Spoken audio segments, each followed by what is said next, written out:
go to the heavy side layer. Do you know the lore of cats? No, this is all new to me. What are you saying? The heavy what? The heavy side lair. What is that? It's like their heaven. That they all want to die at the They beginning call of the heaven musical. heavy side layer. So these are the Cats is a play based off of poems by T.S. Eliot. I knew that For much like at his least. I grandchildren. thought it was about the animals. I mean, it's about that too. But that's where they get all the names from. And Andrew Lloyd Webber, that's who did it, right? Yeah. Okay. The musical. He just used all those names. I thought it was James Corden. Dude. I thought it was written by the Phantom of the Opera. He writes all of it. All the Broadway stuff. I'm pretty sure he is Broadway. It's a ghost that writes it all, he's like a Shakespeare. He's a ghost he writer. is dead. He's a ghost writer. What's so important about their buttholes, though? So in the original cut, they had buttholes. In the CG one? Yeah. They did have like puckered little buttholes, which is really entertaining when basically Idris Elba is basically a black cat, which kind of looks like his skin tone. And she just kind of looks like a naked genitalless Idris Elba with a little bit of fur. See, I told you I was watching a YouTube video about It's honestly a fucking awesome movie. It is not. It is a tradition for me and Jordan at this point for Christmas. We watch Cats and Emmett Otter's Jug Band Christmas. I have not seen either of those. Wow. You should really. I have a vinyl of Emmett Otter's Jug Band Christmas. Dylan, I found out there's an entire like marsupial based country bear jamboree in Australia. What's it called? They're like koalas, and it's super Australian. But they got outsourced. They didn't get outsourced. They got canceled when it became a Wiggles amusement park, and then the Wiggles have their own area now instead of the marsupial band jamboree, whatever. Wiggle Land? Those Wiggles just seem like pedophiles to me. I know they're not. I watched an entire thing about them. Wow, they're fascinating. Welcome to Hair of the Dogcast, everybody. Your favorite podcast about beer and video games and beer. Mm-hmm. And Hair of the Dogcast is a proud member of the Tokyo Beat Podcast Network. I'm Tyler, and you guys know me. Who else is here? Who we got? In case anyone doesn't know who I am, I'm Brad. Lovable rascal, kind of a rapscallion type. I'm a mage, bad boy, tattoos, beard. What else about me, Dylan? Glasses. Okay, that's it. Usually a hat. Not today. And as you heard, I'm Dylan, famous badass mech pilot. Designation P069. That was a canceled GameCube game, right?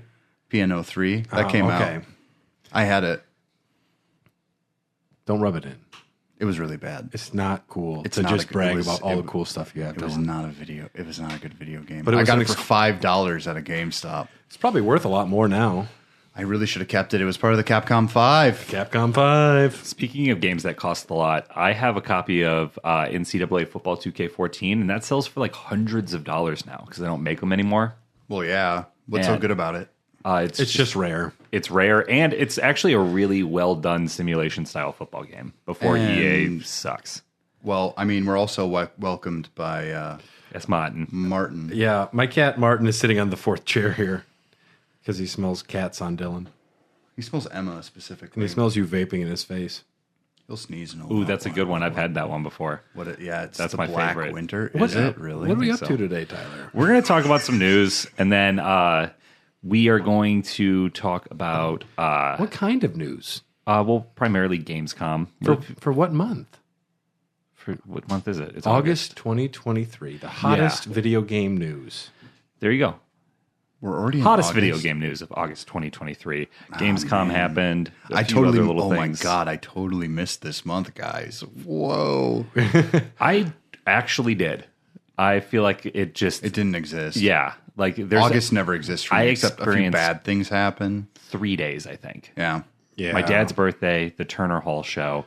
Other than that, I've You been got super. sick and You work. got you got super sick and then got really drunk in a hot tub. I saw the video. Oh yeah, I did. Then that just made me sick again. Yeah. What was, 'Cause what was your great pun for the hot tub competition? The beer pong. thing? I commentated a ping pong tournament inside of a barn, and I called it the first annual barn door open. And he whipped his dick out and thought it was a funny joke. Helicopter dicked right out of there into the The house. barn, you the guys barn wanna door was see? open. Oh, I found this baby bird. Guys, I sat in gum.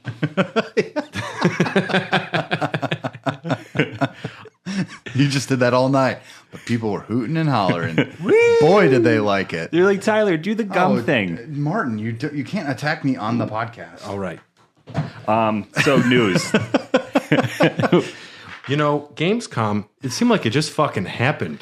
It's really snuck up on me. Because I remember we did Gamescom and the Gamecom retrospective as a double-edged sword last year, and it came very quick. Yeah, because I was very confused last year when I said it was games.com, but it's not. It's Gamescom, and it's not Gamescon. It's Gamescom with an M. It is. I've perfected it now.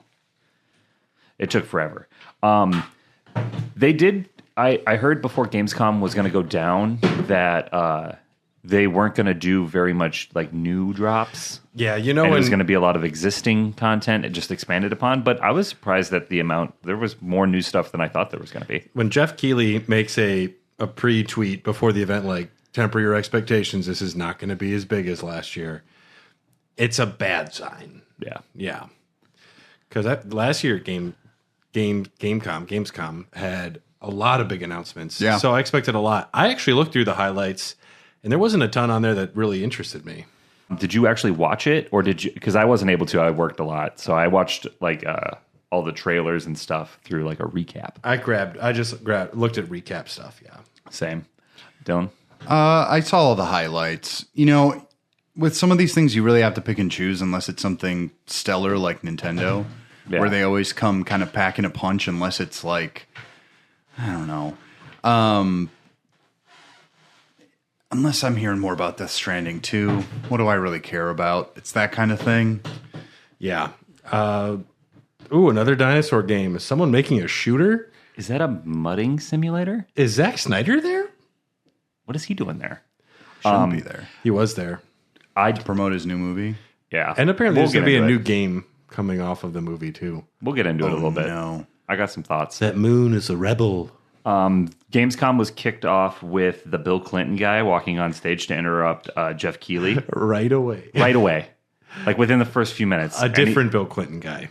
Really? There's another one? No, it was the same Bill Clinton guy. It wasn't the same one from before. Are you sure? I don't think it was. I read that it was the same Bill Clinton guy that was behind Elden Ring. No, I don't think so. But he got up there and said Bill Clinton wants to play GTA 6 like 5 times. Jeff Keighley, though, like he kind of brushed it off and just like... He's kind of sidestepped slick. it. Yeah. He's kind of slick. He's got it going on. Yeah. He is kind of slick. It's a good kind of slick. I think he's a good presenter, and I actually think he's pretty entertaining. No, it's a different guy from before. What did Bill Clinton do to these people that they feel the need to interrupt video game conferences? The world is slowly falling in on itself in terms of reality through the internet. I know, but it's just odd. It's Kids, like, kids think they're funny. Also, these kids weren't even alive when Bill Clinton was president, so take what you will. It's like us wearing like Nixon things if we wanted to. Like, I'm not a crook. If we went around doing that, people would be like, all right, bud. Or if I'm like, you guys call me Tippecanoe, like William Henry Harrison, and it doesn't mean anything to me. Yeah, man. I'm a shrewd prairie lawyer, much like Abraham Lincoln. I think I'm and a wrestling champion. And that hat is huge. I think I'm just getting old. I'm like the old man screaming at the clouds now. I just don't understand anything. Oh, you turn 30 and you think this is the worst? Yeah, it's like you're TikTok dancing in a fucking I got to mall talk at to you an about my escalator. cholesterol just like an hour ago. Okay.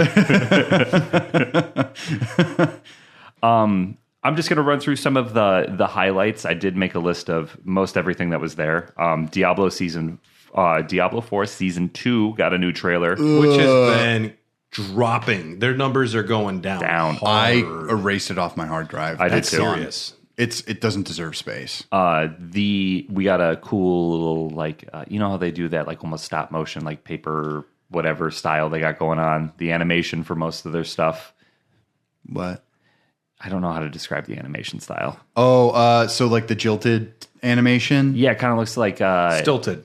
It's yeah. not like an ex-lover jilted. Well, yeah, that's what I meant. But kind of the ex-lover lower animation frame style. Kind of the lower frame rate. Yeah, it looks Frame like rate. It looks like drawings that move real slowly. Oh, wait, what? Kind Yeah. of like Did you see the trailer? kind of like the Take on Me music video by Aha. Kind of, but slower. Okay. Happier with your mouth open. What? It's just a joke that I make a lot. It's a joke for me. Maybe somebody will get it. If anyone got that, write into us. Honestly, Type into the Discord. Honestly, I'd be so interested if someone got it. But you have to explain it now. Yeah, Dylan. Dylan. It's what a the heck are whitest- you You talking can't about? just say something on a podcast and say like, "Oh, it's an inside joke." Don't worry about it. I wanted to see if someone would get it. Nobody's gonna get it. They might. It's a very popular whitest kids you know skit. They might. Someone will get it. someone might, Someone yeah. will get it. All right. It's about a director, and he's like, "That was great. We're going to do it again. This time you do it. I want you to do it happier and with your mouth open." And then they do the scene again, which is like a murder scene. And then he's like, "That was great. This time, happier, mouth even more open." And it just devolves. You could have just explained it. But then we wouldn't have had this tangent. And there we go. Diablo 4 is adding new quest lines, new vampiric powers, 5 new in-game bosses. They're really trying to bring people back. There's been they're trying to make an actual like complete game. yes, and they've been criticized for their lack of in-game content as well as the nerfing patches and how shitty that's been. So this is, 5 new in-game bosses. The side quests that I played when I was playing it, I found to be very fun. So I thought they were boring as piss. I liked the grindy nature of it. Yeah, but when you're just doing the same 6 moves over and over again, I just wanted to like drill my eyes out. But I pulled a dagger out of a guy's heart, and then he died. And that was kind of cool. And I bet there was a great lore reason. His wife thought he was cheating, but he got bewitched by a demon. Oh, I remember that Yeah, quest. that's a good one. Yeah. Dylan, you played Diablo 4. Is this going to bring you back to it? No. See, I own the damn thing, but the moment they told me that my character basically gets put into the what realm? I don't even know. I didn't even beat the game before they patched there's it. seasons where you have to create new characters each time. And the other one gets sent to like a realm that doesn't like count, and you can't just keep using your character. Illinois. Oh yeah. The Bears. Fibs. That's a joke for No, that just seems people. it's just completely ludicrous. I remember playing Diablo 3 and using my witch doctor like all the way through, and then grinding and Yeah, my grinding Crusader and was grinding dope. and I didn't have to make a new character. I don't want to. I literally, for as much as I can play video games, it is my main way of relaxing. I was playing this with my wife. We don't have the time to keep starting new characters, especially with all these nerfs where it's just harder to play the game. Yeah. It's not interesting, and it's certainly not fun. Some of those bosses were already pretty hard. Like, you don't need to make them harder unless you're ramping up difficulty. Yeah, and it seems like a cheap way to get people to play the game longer by making them restart a new character. Artificial length. I will never buy another Blizzard game. I can't. I paid $70 for this Let's thing. say Xbox bought them. If it's free, I won't buy it. There we go. Game Pass wins again. A game that I'm much more excited to talk about. Alan Wake 2 got a trailer that had some like live action acting and gameplay kind of mashed together. Oh, that's cool. It looks like they really started leaning into the horror aspect of it. He's in like a nightmare realm. It looked really cool. Yeah. I liked Alan Wake. I liked the flashlight combat mechanic they had I going actually on. think that's pretty cool, too. They showed a little bit of it in this trailer. Oh, it looks so good. Yeah? It looks so good. I'm interested in the live action stuff because that first game is so terribly voice acted, in my opinion. Like, Yeah. it none of it comes off as scary to me. The little bit that we hear in this trailer, I would temper your expectations. It seems like it's along the same lines. Well, they originally made the first one in kind of the vein of Stephen King. yeah, I felt like a Stephen King novel. It took place basically in Stephen King Town, USA, with a Stephen King stand-in, but more handsome. And this one's more of a Zack Snyder town that they're going for. Honestly, Very yeah. dark, All in black and white. a lot of grays. Your favorite characters are really mean. There's a lot of and sexy schoolgirls with ninja swords. you play as two protagonists. 18. Yeah, but they're... They dress like they're 14. I'm a Catholic schoolgirl. I'll slice your head off. I'm a cheerleader, but also in a brothel. Don't give me a lobotomy, John Hamm. It's a commentary about sexuality, over sexualizing the lobotomy is insertion, virginity. I get it. That's Snyder. Ooh. That's what Sucker Punch is. The deleted scenes add a lot to that film. Yeah. Maybe they should have included them. They were announcing. I listened to some Rebel Moon talk on a podcast today, and it's on Netflix. So Snyder's in charge. Did it come out? Not yet, but it's going to be on Netflix. And he's also just did like a hype reel for the director's cut, where it's like another hour's worth. I'm like, you're the fucking director, and it's on Just Netflix. make it another hour. Just do it. But The Snyder cut of Justice League was much better. streamed a million times. It's a much better movie. I really enjoyed it. Yeah. They should have just made it a TV series, a 4-part TV series, but whatever, because it could have just been. Because it could have been. Yeah. Speaking of Rebel Moon, we'll just get that out of the way. Did you watch the trailer, I take it? No. The trailer is a fucking mess. It is Oh, essentially no, like, really? I mean, it's epic, but no fucking idea what's going on. It looks like someone's got guns, then there's lightsabers, then there's an alien, Hey. then someone's wearing a tie, and then all of a sudden it looks like you're in fucking like some dystopian medieval line. Like, yeah, but are the men and women hot? Charlie Hunnam's in it, so Tyler, I will say, I only want trailers that don't tell me shit about the story in my you would life. like it then. It seems like I don't want the story told to me before I see a movie. I don't want to be told. it just shows So epic if moments. it just for shows 3 like minutes. cool weapons and people looking sci-fi, that's okay, maybe, like depending what it looks like. But I agree with you normally, but I needed something else here, at least some indication of what I'm going to get into, because it seems like you had an AI generate just several awesome clips and then threw them together. It looks like he said that it is Star Wars with sex and violence. it looks. Dylan sigh. You can hear it, but to see it is another thing here, folks. I am. Listen, the fact that this isn't even at a video game thing also kind of perturbs me. He knows his audience. Those Xbox kids. Oh, they love 300. Chat Xbox. Yeah, it's true. Hey, I mean, like, fucking whatever. You know what? I'm going to watch it. It's on Netflix. I'll let you guys know. But yeah, I'm sure it'll be fine. I'm sure even razzing it would be a good time for me and my wife. But Army of the Dead was okay. It wasn't bad. He hasn't really made a movie that I've genuinely despised since probably Sucker Punch. He's just style. I hate all Sucker style Punch. and no substance. Yes. there are people who genuinely stand up for His Sucker Punch. I have some problems. Scary. I like it. His Watchmen adaptation, I enjoy, even though it is vastly different than the graphic novel. But I think it's a fine completely movie. ruining the points and makes it almost pseudo-fascistic. Yeah, Yeah. I still enjoyed it though. Zack Snyder's always wanted to make an Ayn Rand film. That was his Ayn Rand film. Yeah. It wasn't about Adrian Veidt getting like duped over or got one over on. Yeah, but Rorschach was so cool. Everyone's like, whatever. Wash all the scum and filth. Are you telling me you did not enjoy seeing Dr. Manhattan's CGI 30-foot penis? Billy Crudup's Blue Wanger was That was a selling worth the point. film. Yeah. I prefer the other Blue Wanger from the Watchmen TV show. I might be the Watchmen TV show on We're HBO about to is have a much better. Wanger off. Well, it's an actual sequel to the comic book. Yeah, much better. If you haven't seen that, you should definitely watch it. Plus, Zack Snyder's Watchmen was the first new music I gotten from My Chemical Romance since The Black Parade came out, and I was very excited. They did a cover of Bob Dylan's Desolation Row. So Snyder was there Yeah. talking about the film. It looks ambitious. I'm probably going to watch it. It's very Snydery. It's announced that there's going to be a 5-hour director's cut, and the film is releasing in 2 parts. Part 1 is December 22nd. Part 2 is April 19th. Sure. This isn't even. Listen, Tyler. This is starting to feel like popcorn dogs. I just had we're covering Gamescom. I know. It was in I there. get it. I get it. I It was at do. Gamescom. That's why I'm not going to bring up David Fincher's new movie poster that was released today. Okay, then don't do that. Okay.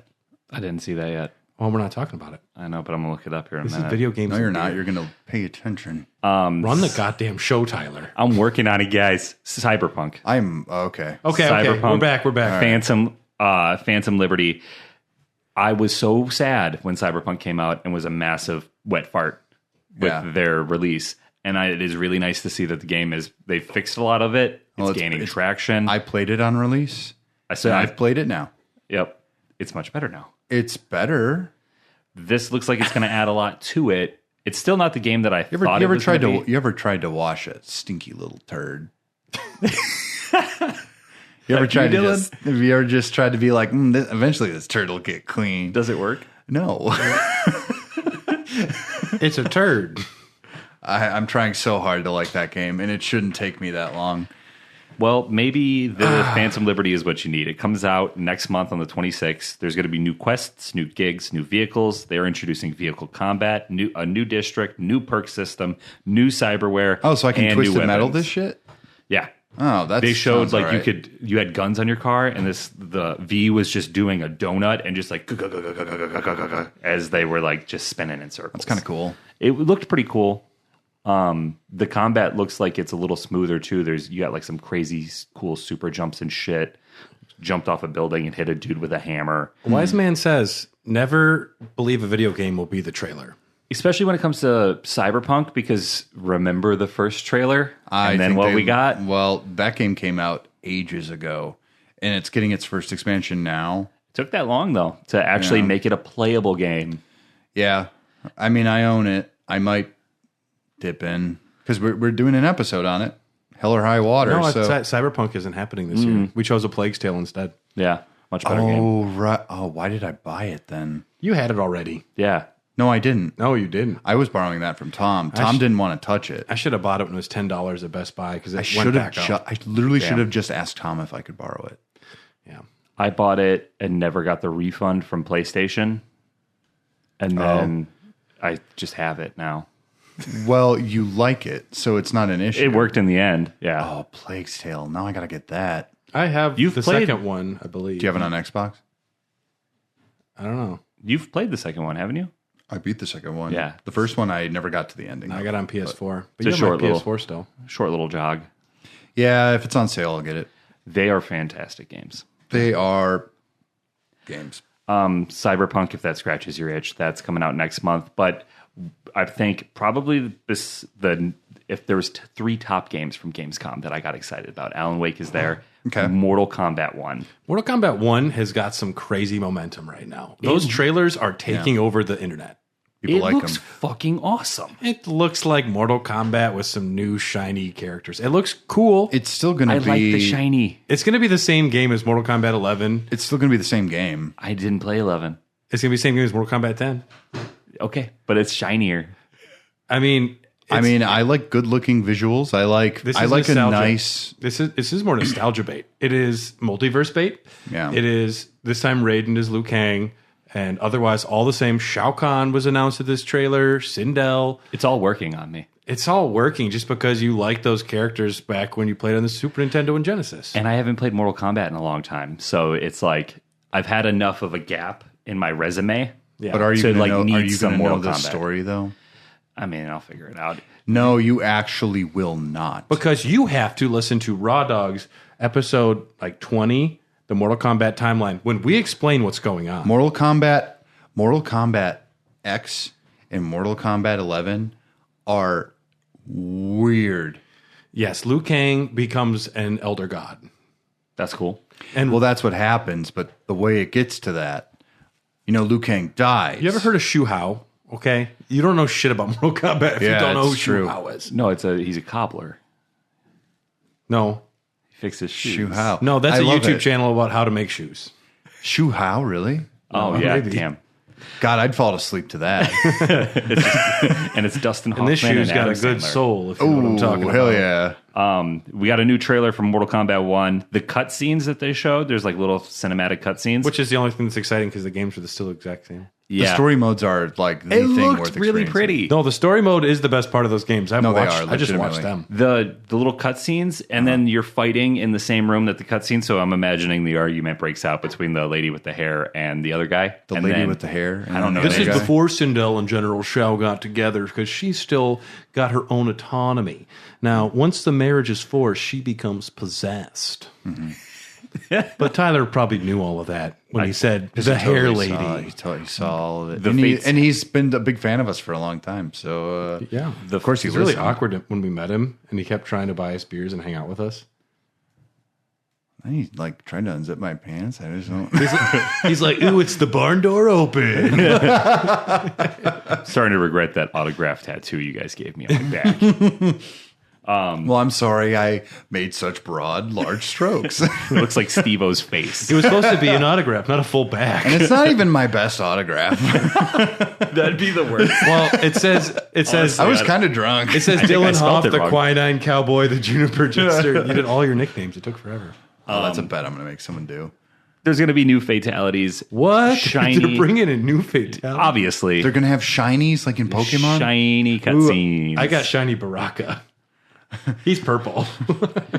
I got shiny Reptile. I haven't paid much attention to Mortal mammal. Kombat in a while, so this made me excited, and then I was immediately excited, and then like even more excited, and then not excited because they announced Tekken 8, and I was like, oh yeah, Oh.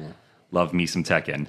Comes out January next year, only on current gen, so no previous gen consoles. The trailer is absolutely bizarre. It's just very clunky, and it's got some weird music. It's very Tekken-y. It doesn't look as good as Mortal Kombat 1. Generally, they never are. But this is like Visually, Far Cry. it's a different type of game, Yeah.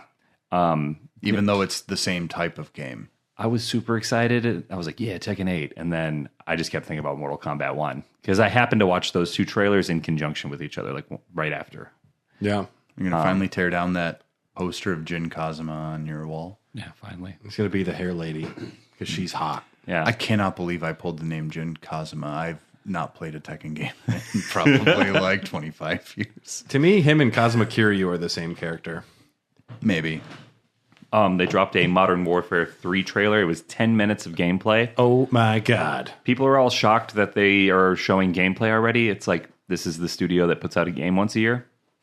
It's also like what, the same game? Yeah, it's the third. No, this one's in World War II. Oh, it's current. Oh, Modern yeah. Warfare 3. It's the finish of the reimagining of the original Modern Warfare trilogy. Why are they looping time like this? The campaign for Modern Warfare 1, the one that came out like 3 years ago, was really good. I enjoyed it. Graphics and the cutscenes were crazy. Modern Warfare 1 are always... I like the campaign modes enough in those games. These ones have good campaigns. I'd play this for the campaign, but I it's think I not a preferred $70. Battlefield's campaigns, though. I don't like the disjointed. I like I like the disjointed. See. Little snapshots of different persons in the war. I do feel like with Battlefield, you do get a little more bang for your buck if you're just a campaign player, but neither game is worthy of $70 if you're just going to play the campaign. That's true. Because it's a bite-sized portion of the If it game. were just a campaign, I would probably say I'd pay maybe $25. Yeah, I would do that. These days, if you're not going to be on one of the free, like the Game Pass or the PlayStation Spartacus, chances of me spending a big amount of money on a video game is almost zero these days. Yeah. Yeah. The FF7 Reunion or Remake 2, whatever it's called, I'll buy that one, but that's probably the only like full price game I'll buy this year. Baldur's Gate comes out on September 3rd for PlayStation 5, I and can't I'll get- buy that. I can't play it It's going to come to Xbox eventually. later this year. Yeah, and they're talking maybe like split screen, couch co-op They for are. it. No, it's guaranteed. Oh, it is now? Makes me sad as a PlayStation owner. Lords of the Fallen. The remake of a failed game that's a Dark Souls clone. I was going to say it looked very Dark Soulsy. I don't know anything It's about a it. remake of Lords of the Fallen. It's a game from When did the original come? 2016, 2017. Weird. Is it got a Viking on the cover? Was it beloved? Yeah, pretty much. Okay, I know It's what this not is. beloved. It is barely talked about in Okay. any circles. It might have had something. Maybe they felt like they finally got it this time, but I don't understand this whatsoever. It's the same title essentially with "the" put in front of it, right? Mm-hmm. Okay, so it's just going to be the same game. I think I played this on PS Plus years ago, and I was not impressed. It's got a Viking on the cover screaming at you, I think. There's a 10% chance every video game has that these days. But I think I might actually own Because the people can't make original. cool video game covers like they do in the EU and Japan. Samoneone on Twitter, some studio, like major creator was making fun of Starfield's like title screen because it just says Starfield and like says press start. And they're like, wow, you can tell they don't care. And everyone's like, It's a sleek, sexy, simple screen, man. What else do you need? Do you need it? Elden Ring. Elden Ring is the same Do thing. you need it loaded up with like 50 ads on the side and all like Assassin's Creed Odyssey's? Like when you actually get to the main menu, it just looks like garbage. Yeah. Well, it's a bunch of shit you can buy and do and advertisements. It's weird. What do you want? When you have old games getting advertisements for new ones, it's very weird to me. It is odd. I don't think people remember the days when a lot of like independent studios, not independent, but like smaller studios would just have promo art as their like start screen. Like it would just be literally like a poster. And then it would say start, Yeah. new game, continue, options, settings. That's all that would be on there. And people don't remember that used to actually be like the norm for video games in general. Even Super Mario Sunshine, one of the most vibrant games in the world, is literally just a picture of Mario. That's fine. Why do we need to load that shit up? I don't care about it impressing me at the start screen. You know what? It's the fucking kids, man. Once I turn 30, I'm just looking at the previous generation. I'm like, you little assholes are ruining everything. I mean, you're still just a child. I'm secretly an immortal vampire. So That explains a lot. Yeah, so it Lord, does. so apparently it's a Souls-like. The cinematic trailer was a story trailer that I couldn't follow anything. Don't. It's So- not. It's going to sell as well as the other one. A guy killed a guy and then stabbed himself, and I was like, all right, yeah, let's fucking go. Well, it's like It's kinda heavy metal. The Elden Ring trailer doesn't make a lick of sense to people. Yeah, The but that Elden Ring- cinematic one with Radon and it's just badass though. yeah, Yeah. this wasn't. Oh, okay. Because it wasn't cinematic. It was like almost in-game footage, but like not. It's no. Well, that's all reputation alone, too. It's FromSoft can get away with a lot, which you'll hear about later. I just, why did they make this? And I'd really love like someone to really ask someone, you tried this already. Why again? Elden Ring, baby. Dark Souls. It might have just sold enough to get funding for another one, but that's like Souls games are hotter than ever, and it is a franchise that has a small but probably fierce fan base. I'm getting so tired of the system. Dylan, that's what has happened to you your entire life. You love something that's cool, and then everybody else realizes it's cool, and they ruin it for you. No, I'm tired of getting the souls and doing the same loop over and over again. I played so many of them that I am at this point am literally just tired of it. Yeah. It's like me with Madden. There you go. It's like me. But playing- Madden's lore is pretty shallow compared to the Souls And I got universe through and Bloodborne. most of There's over Elden 50 Ring. Super Bowls I could talk about right now. I know, and it's pretty shallow compared to Sekiro. I got 20. I love Sekiro though. I That was a different. That was actually almost a I different game. thought I had Sekiro. I don't. I have Nioh or Nioh. Is that how it is? Yeah, that's actually good too, though. I have the first one. That one's good. Yeah.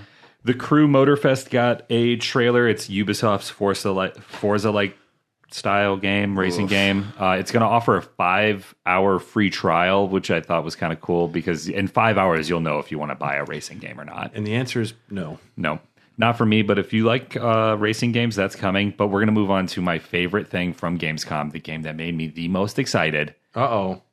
Crimson Desert. The trailer for Crimson Desert was fucking dope. Oh, I have not seen. Have you seen it? I'm waiting for him to say what it is so I can pretend I know. Oh, We might have to watch this. it is a medieval style open world RPG game. Okay. That looks like, if you watch the trailer, it's a stretch. It looks like The Witcher 3 meets Plus- Red Dead Redemption 2 And Assassin's Creed Odyssey. and Assassin's Creed because there's a little parkour. So have you seen it?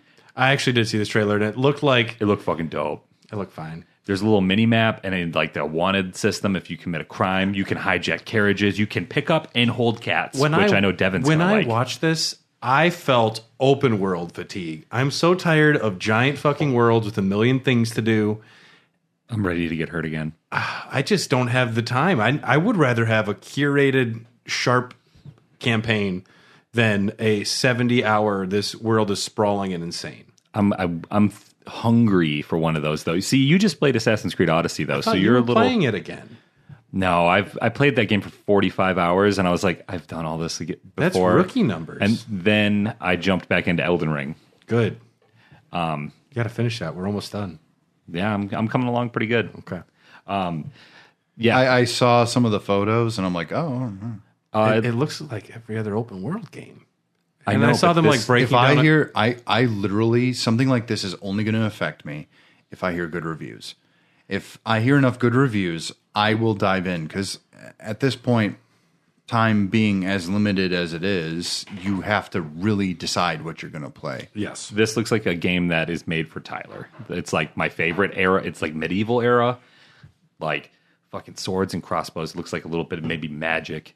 Open world, ride around on a horse, commit crimes, and solve, like, do side quests. It looks like a See, time I sink hate that. Oh, you love us. You love getting high and just you experiencing a world.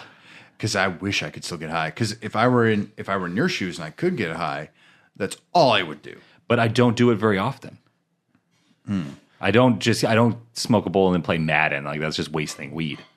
No, it's not.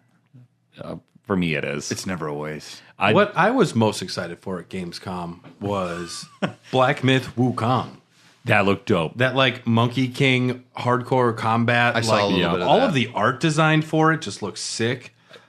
I'm excited to see that game. They showed some boss battles. Like, it looks cool. I mean, it's from a Chinese studio, right? I'd have to look it up. All I know is I've gotten more excited. It's from Chinese developer Game Science. Yeah. And They love Journey to the West there. The combat in that one looked real slick, too.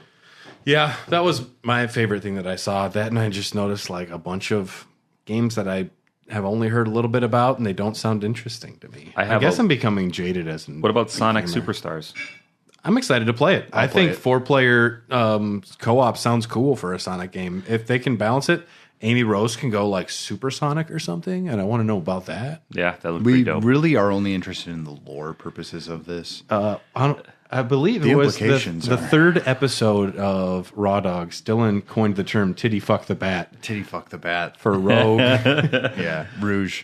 Either way, I'm going to say Rogue wrong every time. I still, know you will. Yeah. Yep, and yeah, No, it's listen, Sonic Superstars, they really blew it out of the park with Frontiers. I think Frontiers is a fantastic video game.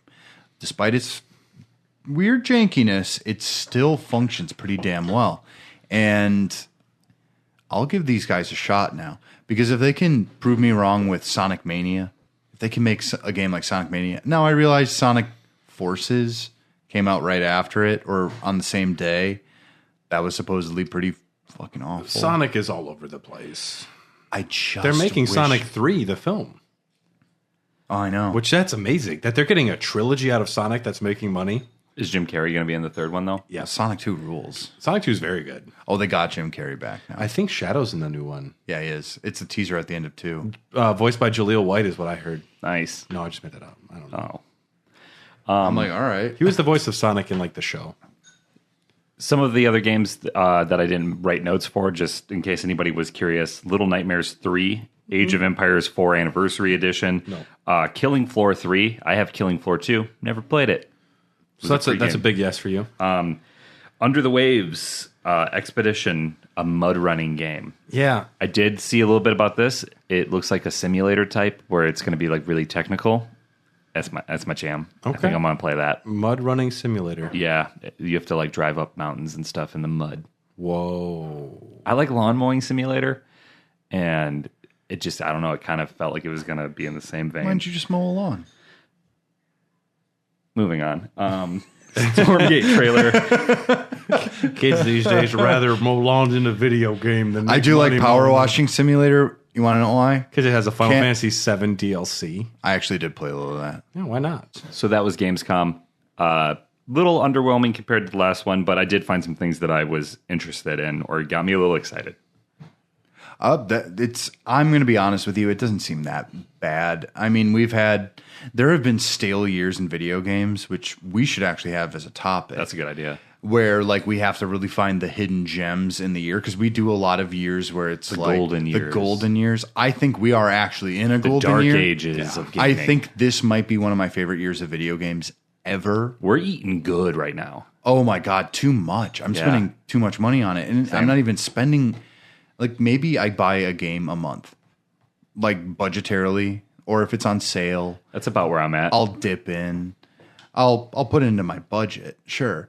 But like right now feels awesome. Like I'm just remembering the days of like 2014 when it was like, oh, game of the year, Shadow of Mordor. Okay. It's like, wow.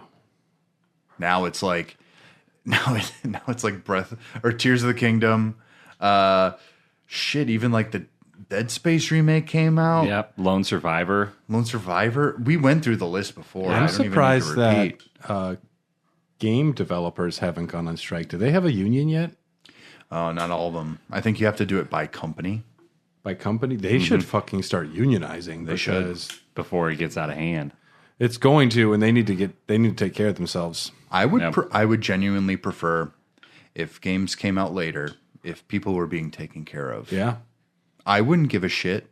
It's not like I already don't have a bevy of things that I could play. Yeah. You look forward to the new thing, but when that thing comes, it's so much sweeter. It's just like When I've already seen people say that Starfield is going to be the least buggy game Bethesda has ever released. so still buggy. And it's like, also, why is that just not the standard? Yeah. Well, I'll tell you what. I'm day one on it. By the time this episode comes out, it will be available. Shit. Yeah. That's like Early access September 1st. Yep.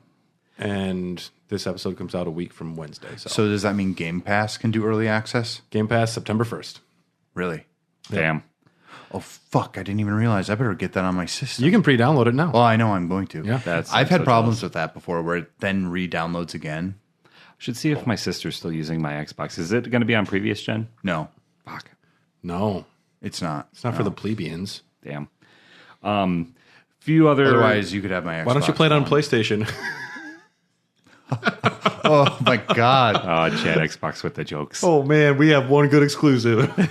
Oh, you have Final Fantasy 16? Well, I hear it gets boring. Speaking of Starfield, did you see the guy that got arrested for leaking it? Yeah. Like on the 22nd? Yeah, I saw that guy. Yeah, you don't leak things. If you put something on the internet, they're going to find you. So I didn't So understand. that's all. So when you take something like this to court, it's all due for damages. Because if you show shit, you're ruining marketing. You're ruining all this shit. Millions and millions of A dollars. lot of people worked hard for this. I don't like that. I like when rumors happen. I don't like when actual leaks happen. Did you see the whole saga of what this man did? No. Because it's very quick. I can keep it very brief, but it is quite funny. Oh, please keep it brief, but I'd like to know. On August 22nd, a tweet went viral showing the first 45 minutes of Starfield being played, shot from a cell phone camera. Oh. The worst way to experience anything. Yep. Turns out it was from a I totally 29-year-old sit through man that. named Darren Harris. Darn. Darren Harris. Darn, you got him, darn. Darn A Harris. 60-second clip of it was viewed over 1 million times on Imgur. He then posted a video of him kind of reviewing the game while smoking a blunt, and it's just like it's not a real review. But he Are you seems saying like a what you're live saying? It's streamer. not a real review having a leaked person smoking a blunt. Somebody who has no idea what they're talking about and who is probably super stoned and can't form like a real full sentence was kind of funny. And he also seems like a live streamer, which I think is horrible. Like that streams his whole life because it's just every video is just him talking to Well, the I camera. mean, like you see that shit with like TikTokers. Everyone's like obsessed with getting like views and stuff, and then they get themselves knocked out by someone on the street. I love it. Real life consequences for shitty behavior, even online. I totally agree with it. Even this really sucks. It's like he might not have known what he was doing wrong because he was an absolute gobshit idiot. Because all people are he idiots these he days. knew. But he knew. He knew because he even called out Todd Howard by saying, Todd, no offense, man, that's a good game. You don't want to miss this one. So he knows Just because he knows who Todd Howard is doesn't mean he understands It the also repercussions doesn't of his prove actions. no, like but idiocy. he knows enough about gaming to know who Todd Howard is. Well, the which people who means stormed the Capitol didn't think they were doing anything illegal. he began, People who storm the Capitol know who politicians are. Doesn't mean that they're intelligent. but it gets worse because Threatening then to hang them, but he- they didn't think that was wrong. They thought it was protest somehow. It was innocent, dude. We were just going to kill him. It was a prank, bro. he posted listings for the game he was selling. One of the copies was the Constellation Edition, so he had like a bunch of different Starfield things, different editions, more copies of the game. One post even said reserved for Chris, which I found really funny.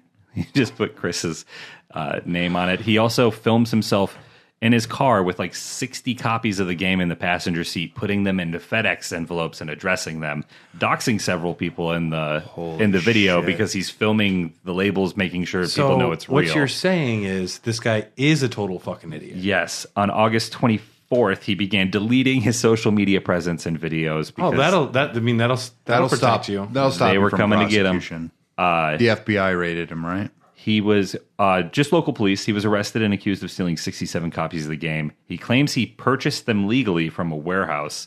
That's not how it works. That's not how it works. But he's kind of I fucked. legally bought these guns from an illegal warehouse. Speaking of which, I think they did find an illegal handgun, or at least a stolen one. So he also had other stuff they found. Is he a felon of previous record? I didn't see anything about that. I also didn't dig deep enough into his life. I watched the saga because someone had put all the videos together, and it was hilarious. That's why Darren Harris is our dick bag of the month. Way to go, buddy.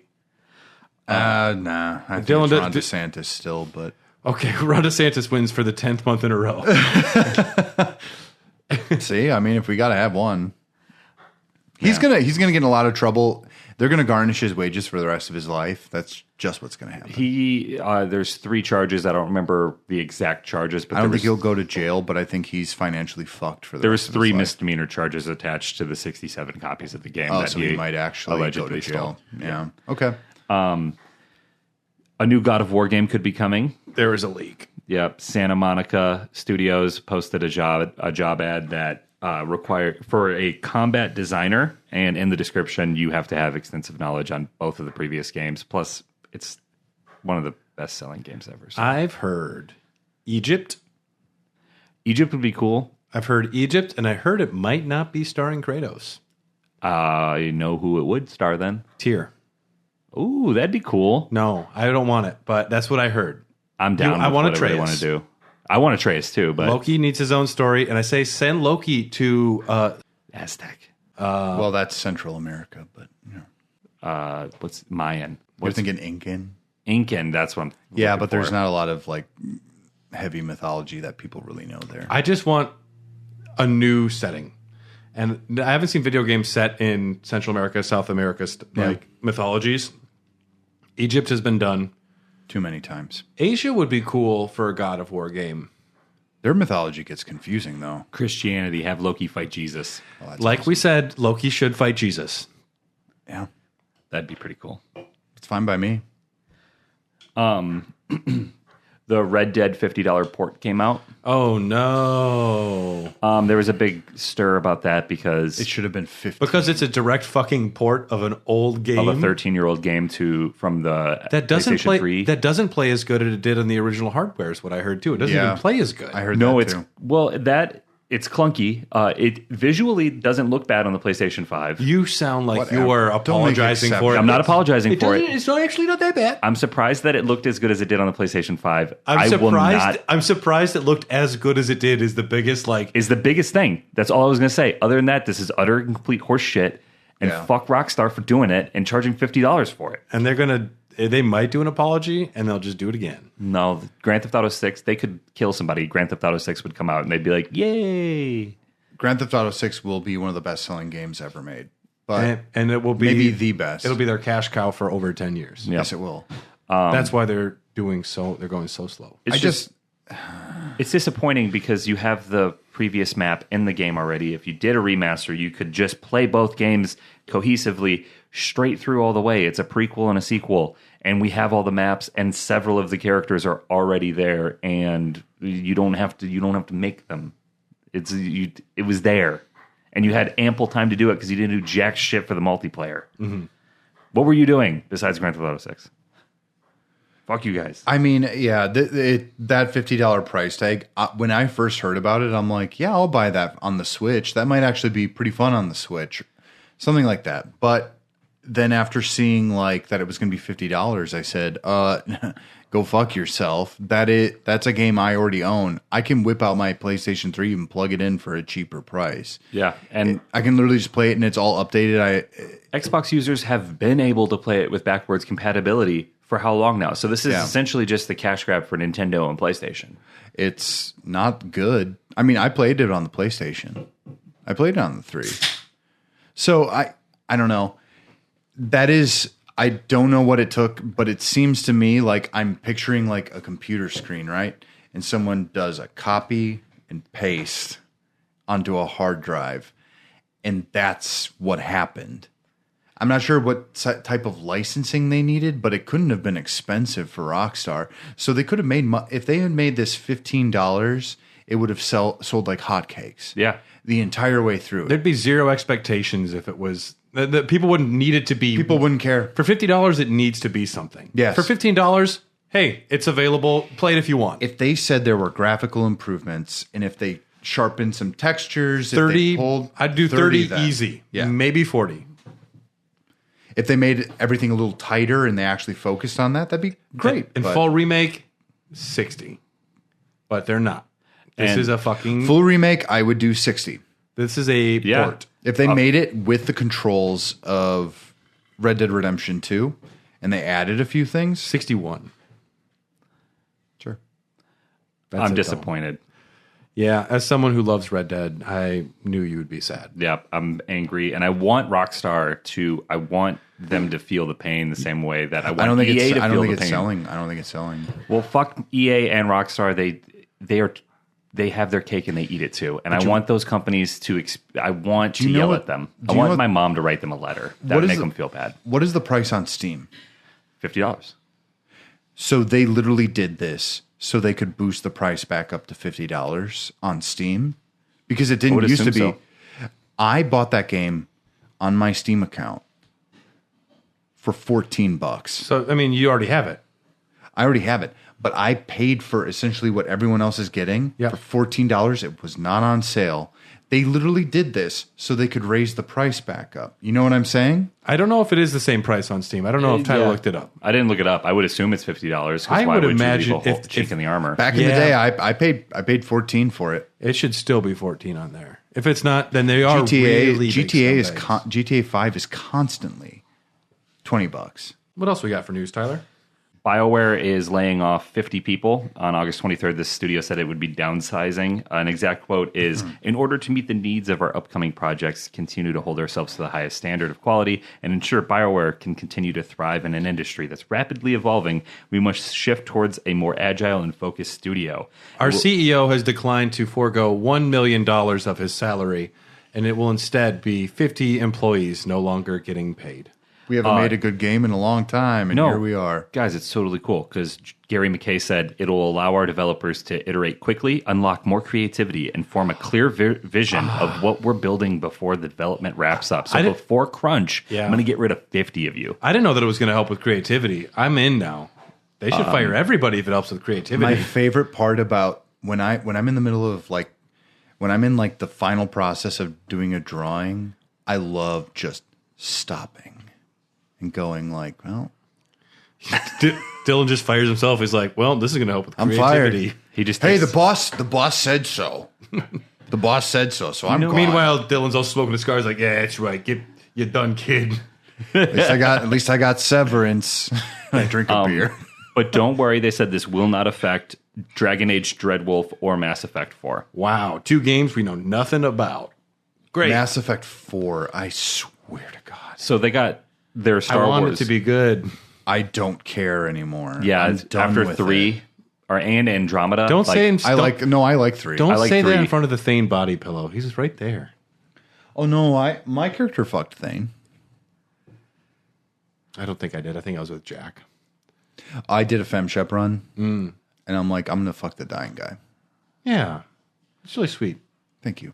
Yeah, so BioWare's laying off 50 people. This is after they got their Star Wars game taken away. And one of their contracting studios, I forget the name of it, is unionizing, and they have failed to meet a new agreement with BioWare. So BioWare's got a lot of shit going on right now.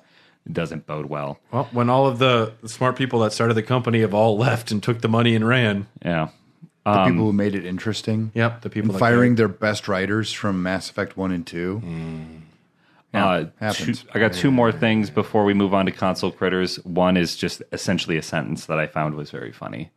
The speed run for having sex in Baldur's Gate 3 is 7 minutes and 54 seconds. That's the quickest someone's gotten laid in the game. That's the kind of speedrun I'm talking about. I found that really funny when I saw that. on. That's Reddit about the how other long each session is for me, huh? day. And finally, after 25 years in the role, Charles Martinet Yeah, that's a big one, actually. That's is a big stepping one. down as the voice of Mario. He's voiced the character since the 90s. Fun fact, he's only said 30 words since the 90s. Really? No, but I said that and you believed it was possible. I believed it. There's Yahoo, Let's Go.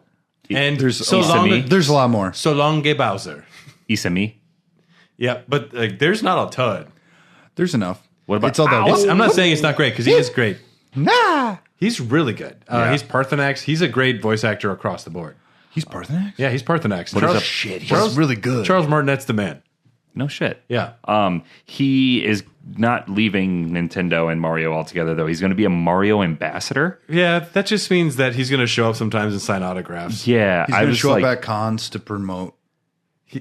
I don't know if maybe they just didn't want him to be Mario anymore. well, he did not. He's not going to be in the new Mario game, and he was not in the movie. He's not going to be in Wonder. If it's He's just not if gonna they be bring in Chris Wonder. Pratt into the games, I would be upset. If Well, I they don't bring know. in Chris Pratt doesn't need more work. I think they could. I could see them bringing in Chris Pratt to try and unify the brand, though. Does Chris Pratt do the voice though? Yeah, He does in the movie, yeah. Okay. Is Have you seen good? it yet? No, not yet. I actually really liked the movie. My brother just watched it. He liked it. I think it's 7 out of 10. It's 7 out of 10 if I'm being a critic. Is it better than The Flash? 8 out of 10 if I'm It's being better. It's better than The Flash. 8 out of 10 if I'm being a fanboy. If I'm being a fanboy, I think it's more like an 8.7. Is it still on Prime? I could watch it tonight. It's fine. It's free on Peacock. Fucking NBC. Okay. I have a lot of companies that I hate. NBC, EA. For some reason, Rockstar. because they took The Office off. When? How many times are you going to watch The Office? It was my background show, and they took my comfort blanket away. I didn't know that you actually got him with that one. I thought you were making that up. No, dead ass serious. No, yeah, he mentioned it once before. I've seen The Office. It's, I remember details about my friends, Brad. What was your name? I don't know. Parthenax. You're the D man. Yeah. Cool guy. I'm whatever you want me to be, baby. I brought some natty ice and some craft beer. Which, by the way, I got to get out. But that is largely it for the news segment. So I'm very happy to say that our sponsor for this episode is, again, the wonderful Magic Mind. What is Magic Mind, Tyler? Magic Mind is not only delicious, but a great supplement to add to your normal caffeine intake so that you make sure that you don't crash midday like I do now that I turned 30. Yeah. You can't have as much caffeine as before? No, because all it does is elevate my heart rate and makes me feel like I'm having a heart attack. Yeah, me too now. So now Yeah. it's 1 cup for me, and which means midday, I'm dragging ass. Yeah. But I've been doing Magic Mind now for like a week out of my box, and I have felt a lot more energy. I mean, we're recording this at 5 o'clock, 6 Yeah. o'clock. This is about the time I'm putting on like my shorts and taking a nap.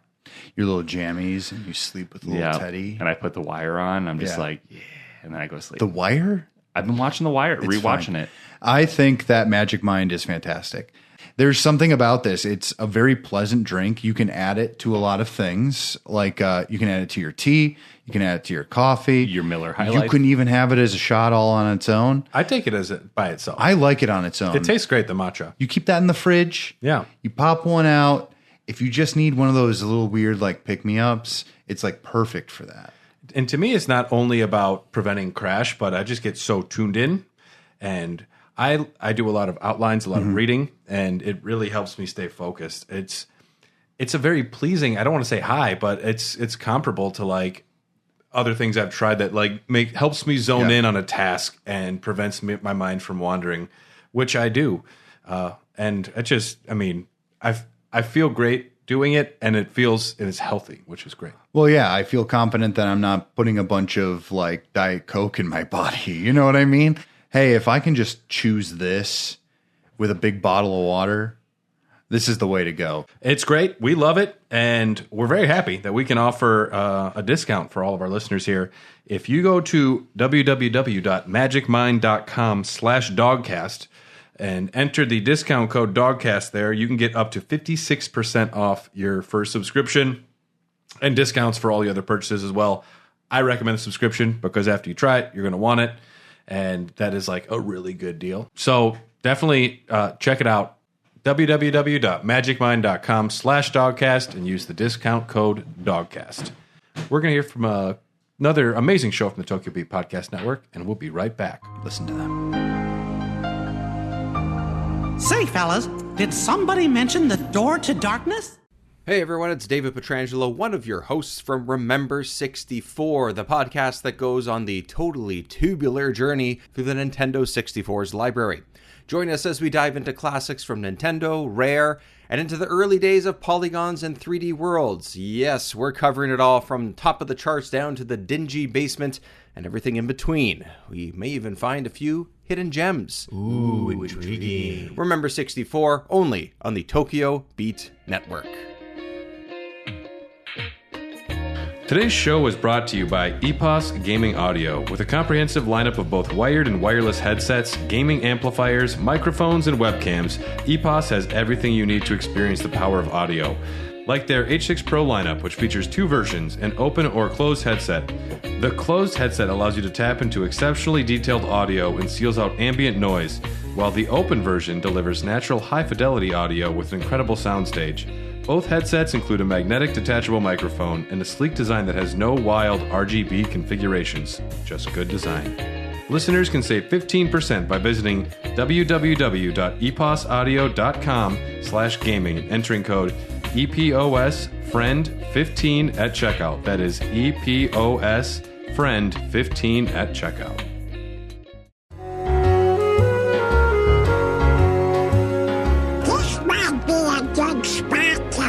Some ingredients. Hey everybody, and we're back. We are drinking something brand new here. Dylan, what do we have?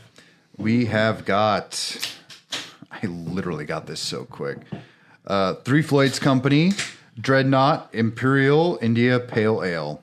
I do love Three Floyds out of Munster, Indiana.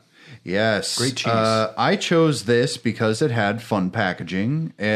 Kind of related to what I'm playing recently. Should we do a what we're playing before the console critter since we're here? I actually think we should now that we're at this point. Yeah, what have you been playing? I have been playing Armored Core 6 for the past 3 days. Did you know they already modded CJ from San Andreas into the game? Wow, things that are not necessary. Things super unnecessary. Things I'd rather talk about, Armored Core 6. I'd be interested to see it. I got this knowledge. It's got to go somewhere. Oh boy, I poured this wrong. Once it settles, it'll be so good, though. Okay, yeah, it's true. It'll have a thicker head. Armored Core 6 is the sixth Armored Core. laughing? You looked right at me when you said that. Oh, come on now.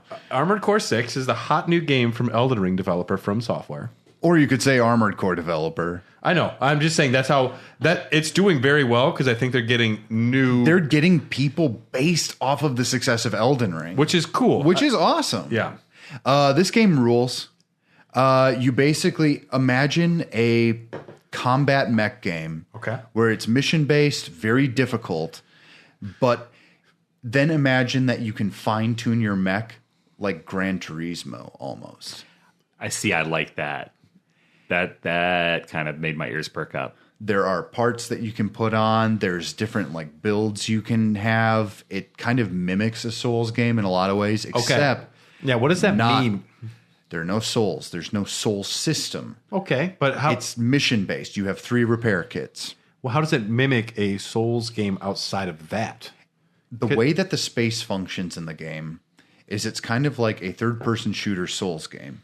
Okay. Is the best way to describe it. You have certain abilities, you have certain, like what you could call spells or whatever, and you're going throughout the world, and it's fast-paced, it's focused on high-energy combat, and it's a lot quicker than, like, say, like an Elden Ring or anything. I am currently stuck on a boss, and I have no idea how to defeat it. There were a few bosses.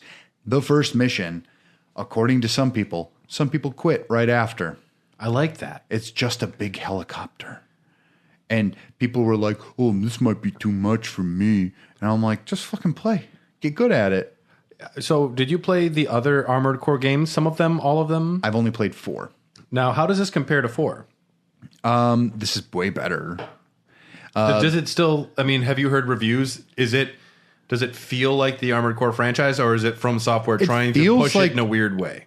they're pushing it in just the right way. They're staying true to themselves. Okay. One of the things I'm always concerned about is when a company kind of homogenizes themselves and kind of makes the same game with the same engine doing the same stuff. Yeah. But this is clearly different. They wanted something else. Imagine like, any of you guys played like Star Fox Assault for the GameCube? Probably not. I did play it a little bit. Which it's fine. I was actually in a physical renting at like a video store section of my life where I was able to get GameCube games. I was loving it. And it's very good. The customization is maybe the most interesting aspect. The story, you can ignore it if you want to. There is some weird political intrigue going on there, but you don't see a human character on screen ever. Is there a mech that says they only weigh 213 pounds? Is that why it's political? Yeah. Sorry. 215. Self-reported. Which I believe because I weigh that much and I don't look like him. But whatever. I went to the doctor today and said, I'm as heavy as Donald Trump. Yeah. It happens, man. Allegedly. At least you don't wear adult diapers. We don't know that about me. Okay. I mean, I could find out. I could just walk into your... Don't speak out of turn here, Tyler. I mean, I will your- announce my own diaper policies. Okay. I'm just giving you the benefit of the doubt there, bud. Okay. Well, I ruined it by saying it out loud then.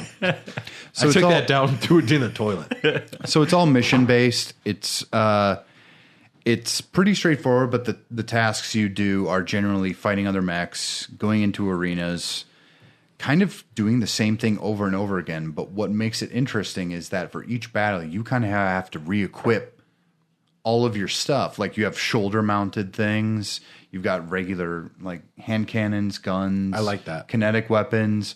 You can change your leg structures to be faster, more agile. Maybe the boost on your rocket packs. There's a can lot of actually, fine-tuning and maintenance of your mech between Yes. battles. That's great. It's awesome. It's arcadey. So many And games this is they something- just like you forget all of your abilities so quick and you just get like respawn so fast. It's great to actually have to spend time working and appreciating what makes your mech unique.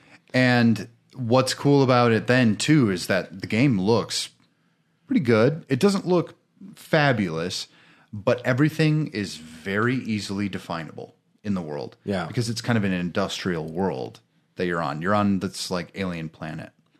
I don't know, man. I'm entranced by it. Sometimes I find it frustrating. It is fine-tuned controls. And the way you upgrade your mech, if you get past a certain Rubicon, because it's called it's called the Fires of Rubicon. Ooh. And the Rubicon is It's the river that Julius Caesar Yes. crossed when he brought his troops into Rome. At 2, Tyler. And so the die is cast. Okay. Tyler. That salad dressing, dude? Yeah. Paul Newman. We got it today. We're on point. No, it's really good. It's hard to explain what makes this game good without actually experiencing the kinetic feel of it. Yeah. There are boosting systems. There are bosses that seem almost like you're facing like a bullet hell shooter, and facing them feels like an impossible task. But if you manage everything correctly, and if you fine tune your mech just for that fight, you might be able to do it. And it feels so good. I haven't had this high since Sekiro in terms of defeating a boss. Like, remember when you You didn't beat Sekiro, though, did you? No, I never did. Okay. Because I know that game has defeated many very good gamers. I will never claim I'm a great gamer. Just a sexy gamer. I'm a tryhard in video games. Like, and if I paid for something, I want to get the most out of it. That's how I work. Yeah. Sekiro, apparently, if you really do learn what's going on and you bash your head against it, you can do it. With this one, it's got to be the same thing. You were saying something about Margit. Oh, there are some bosses in this that are basically like the testing grounds for your ability. Okay, like And to me, that's- I think of Gascoigne when I think of that. Yeah, but for a lot of people, I'm giving our listeners context who may not have played the other things. Okay.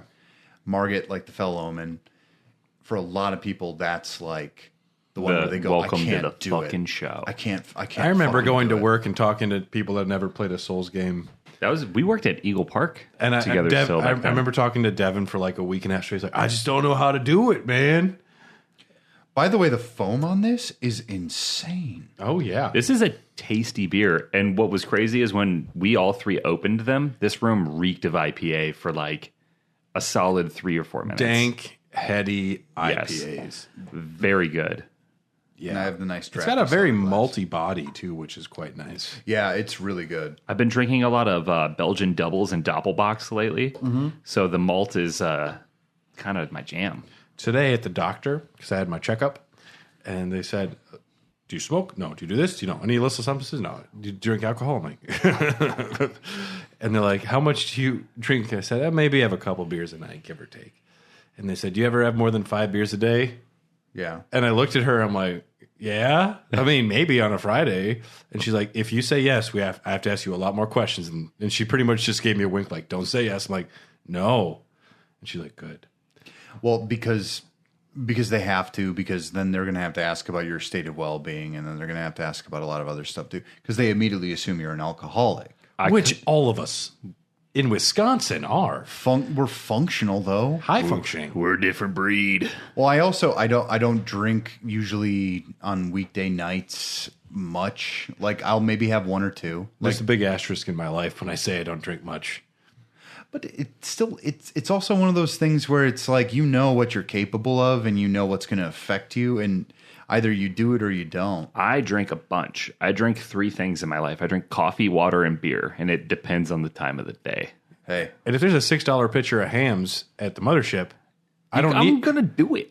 The guy asked me how many glasses you need, and I said 0. But Dylan's right. Everybody knows their limits. It's not like you're getting blackout drunk every night. but also You gotta- key to everything is you get a gallon of water and you carry it around with you everywhere you go. I have a half And they're gallon in called- my car right now. And they're called toast to scrambles in the morning. And you just make sure when you go to bed, you drink a lot of that water. You just do it. It's like putting oil in the car.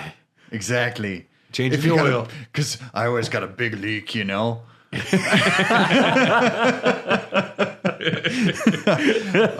Okay. But yeah, Armored Core 6. How many hours you in? Oh, probably 4. Okay. I'm not even done with chapter 1, though. This boss legitimately has been the real test for me. You know, it's a good thing that's happening in games now. Make boss battles tough again. A lot of the missions are boss battles. Yeah. So they're throwing things at you in different variety all the way through. They're saying like, this is a challenge for you. This is another challenge. These are the things you should be doing in this, but they don't tell you how to do it. There's a mission where there is a gigantic, like probably like 500 times your size, like strider on the desert that is like a mining, like AT-AT type of thing. And what you have to do is you have to find a way to take it down, even though it has like these crazy beams that can take out probably 3/4 of your health in one shot. And then you only have like the 3 repair kits. Yeah. So you've got to figure out a way how to get past its defenses and learn how to use everything at your disposal to make that a proper mission. Because you can replay the missions over and over, still gain money to buy new parts, and then you can get graded on them. So it's a grading system, but unlike things in like Devil May Cry and stuff like that, the first time you do the mission, it lets you fuck up as much as you want. There are no like start the mission over completely. Is the repair kit instantaneous or does it take time? It doesn't take a lot of time. It takes a moment. But there are also these gauges that are like overheating gauges, and it almost feels like you're in Evangelion. Oh, I fucking love Evangelion. It feels like Evangelion to me. You know what? After the podcast, I need you got to help me find a song from Evangelion Part 2.2. I can't find I it. just only want. I wouldn't know the song, but "Cruel Angel Ceases." Just go with that. Okay, I'll try. Just listen to that again. It's not a very long song. It's only like a minute or 2. Listen to the extended. I have been playing a little game called Assassin's Creed Odyssey. You need to stop. Now, the Discord has heard me only pop in like once a week because I have been in a bad headspace about it almost. Why are you doing it to yourself? Well, it's just I have an obsessive like completionist personality about certain video games. And that one, if it grabs hold of you too, I've gotten too far in to where if I give up now, it's bad, and I just want to get past it so I can put it away. I feel like that game is kind of like a highway you're driving down, and then it'll say like last gas station for 50 miles, and that's when I got off. And I was like, no, I can't. I'm not putting this much more time into it. Cassandra is the best protagonist since Ezio. I can say that fairly confidently. Edward Kenway. I like her more than Edward. Oh. Cassandra, she's fucking personable, and she's very Cassandra's fun. my favorite too. Malaka has become part of my vocabulary at this point. Instead of like shit or fuck, I just go Malaka. I taught my mom Malaka. Yeah. I love the game, and it's beautiful. I am halfway through the DLC of Fate of Atlantis. I did all of Legacy of the First Blade, and that was fine. Fates of Atlantis is the big one, the 30-hour average length, and Elysium was okay. I'm in Hades. The DLC just seems so separate and not a part of the game, where they like change in elements, and it just doesn't feel like it flows into it. It seems so separate from the main story that Whereas like even like Souls games, not to bring it back, like Sure. you can find the way to get to these quests sometimes easily, but sometimes you have to look it up on the internet, but you can do it earlier in some cases. it's very separate. And I'm enjoying it. I'm actually enjoying the Fates of Atlantis quite a bit, but it just seems like a different game almost. All of this said, I'm about 90 hours in, and I'm about 10 to 12 hours left until it is done. And you know what's cool? I on my PlayStation and Xbox. I just the other day. I just like put on, all right, Assassin's Creed Freedom Cry. And there's Adewale. And he's just ready. All of my complete stuff is there. I can look through the game, the map. All of my Assassin's Creed saves are all still pretty much lined up from the first one because all of the saves just keep transferring. Is Freedom Cry fun? Because I have it. I've never played it. The story is insane. I mean, You get to liberate slaves, which is awesome. playing Edward Kenway's firsthand badass black dude named Adewale who's just going and liberating slaves on plantations with a fucking hatchet. That's the game I didn't know I needed. It's their Django. Nice. Yeah, before Django. Yeah. Which our Discord was is it after? It was really after. decisive. Like really decisive about. I love Django. It's just on the bottom of my Tarantino list. And that offends me a little bit because it should be up a little higher. But yeah, that's what I've been playing. I also played a couple of rounds of Texas Chainsaw Massacre. How'd you like it? I did not. Does it look pretty? I hear it's bad. It's fine. You played Friday the 13th. It's the same fucking game. You're gonna play Killer Clowns from Outer Space. It's the same fucking game. Did you play with randos? Yeah. See, a game like that you can't enjoy unless you get like a good group. There's been a few times I played Friday the 13th online, and I got a solid group of people that were willing to communicate and play the game. Half the time you get people who don't have a mic or they want to fuck around and they don't want to actually play. That's why that's predicated on people who have the same like work schedule. Yes, a lot of things have to come into play. That's why need to have I can just watch YouTube videos of people that do that. I also played a fair amount of Turtles Shredder's Revenge last Friday for the first time. I've owned the game. Fun. I played it with David was over here. And we played for a good 2 hours, and I fucking was so happy playing that game. It's fun. Yep, and it's just having couch co-op is a good thing. Couch co-op is a necessary return to form. With TVs getting bigger, we can all do it, and it can all function. If I did it on the TV I owned when I was 7, I could do it now, and it would be much better. My first time playing Mass Effect, I played it on a 10-inch screen because it was just the TV I had next to my bed when I lived with 4 other dudes, and that was great. Yeah. Yeah. You can get away with a lot. I remember Halo parties back in the day. We had 20-inch screens for 4 players, and you know what? We fucking loved it. Yeah. We were the happiest we've ever been. I think that everything is kind of blown out of proportion for the needs of gamers now because everything is about fidelity and We can't have Halo 5 played on a split screen. It's not designed. because games have kind of become so sublime in the way that they're played. They're kind of reaching the apex on the controller design that we have. So now everything has to be about visuals. Because if you're expecting like the next thing, it's got to be more like, it's got to look good. It's got to perform like this. When I just want the game to perform to allow me to play it properly. That is my ethos. That is the kind of person that I am. Like, would I like 60 frames? Yes. But would I also just like to play the game and have it perform as needed? Yeah. Do I want slowdown? No. Every time I've tried to put on like 120 frames per second for a game, chugs. Well, you can only get away with it sometimes. It's always like, do you want your game to look like shit? Or, I mean, do you want it to like play like shit or Look like shit. Or not even look like shit, just like look great. I've tried doing that high frame rate 8K stuff and it never works. And it's not consistent. Tyler, what have you been playing? Well, I had to catch up on work because, I mean, the Discord knows, but I got really sick for like 2 weeks and was kind of knocked out. So I didn't play anything. I was basically just watching The Wire and drinking NyQuil. The realest sickness you can have is where you can't play video games. I was You got fucked mono, the kissing disease. up. From a butt. Yeah, pink eye too. It was gross. Yeah. But Well, that's no, because you like farting on your own pillows.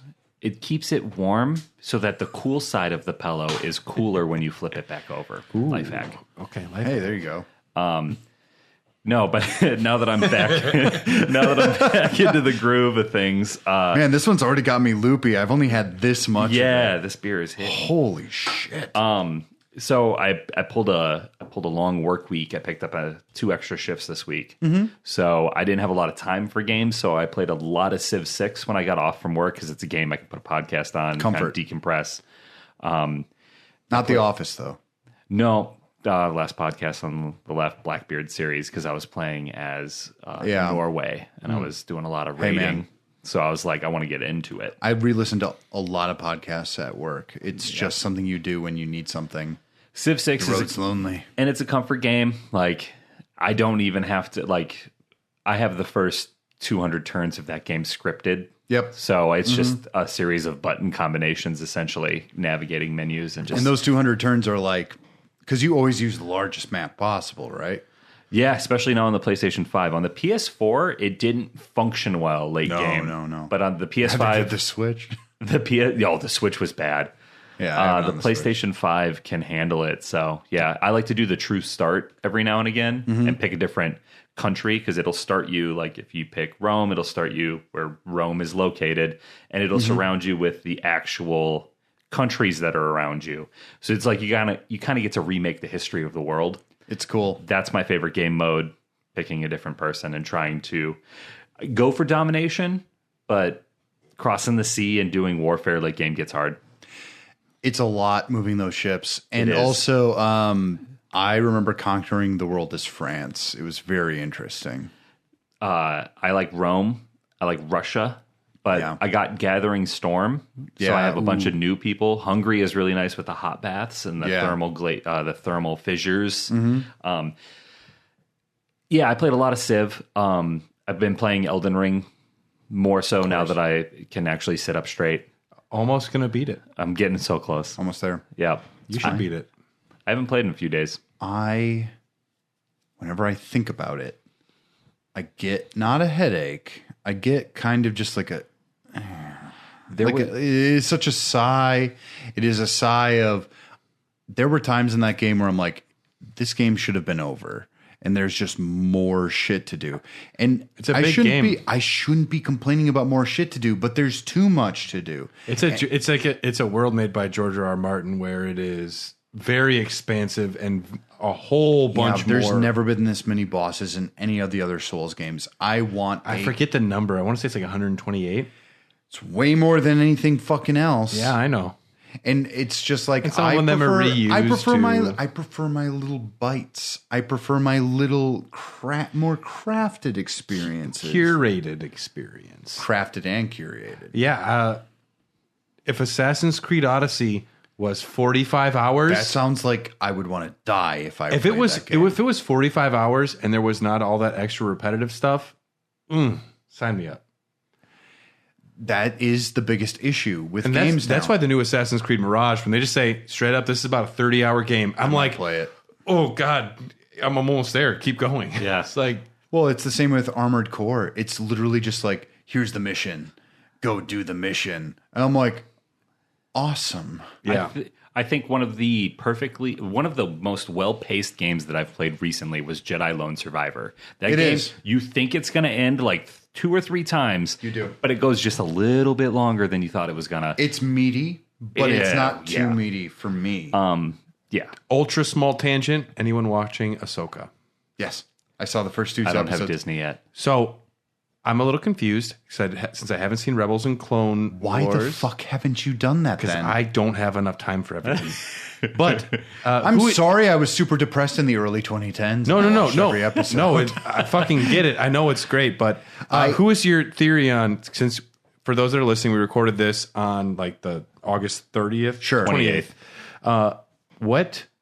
Who do you think the character is that is the third Sith character with the spinny saber that we can't see their face? Because Well, no, he's an Inquisitor. He's an ex-Inquisitor. it's going to be a character reveal. He's The the fact that it's a only- mask means it's going to be a reveal that it's Okay. somebody we know. Okay, Darth Maul. the one with the spin. No, the No, one, it wouldn't be Maul at all. no. Maul's The- dead at this point. Obi-Wan Maul- killed him, right? I have Obi-Wan killed. I have no Obi-Wan idea where killed we are in Maul. the timeline. Obi-Wan kills Maul for this. Well, the first time you think he killed him, But it's on and the second Tatooine. time.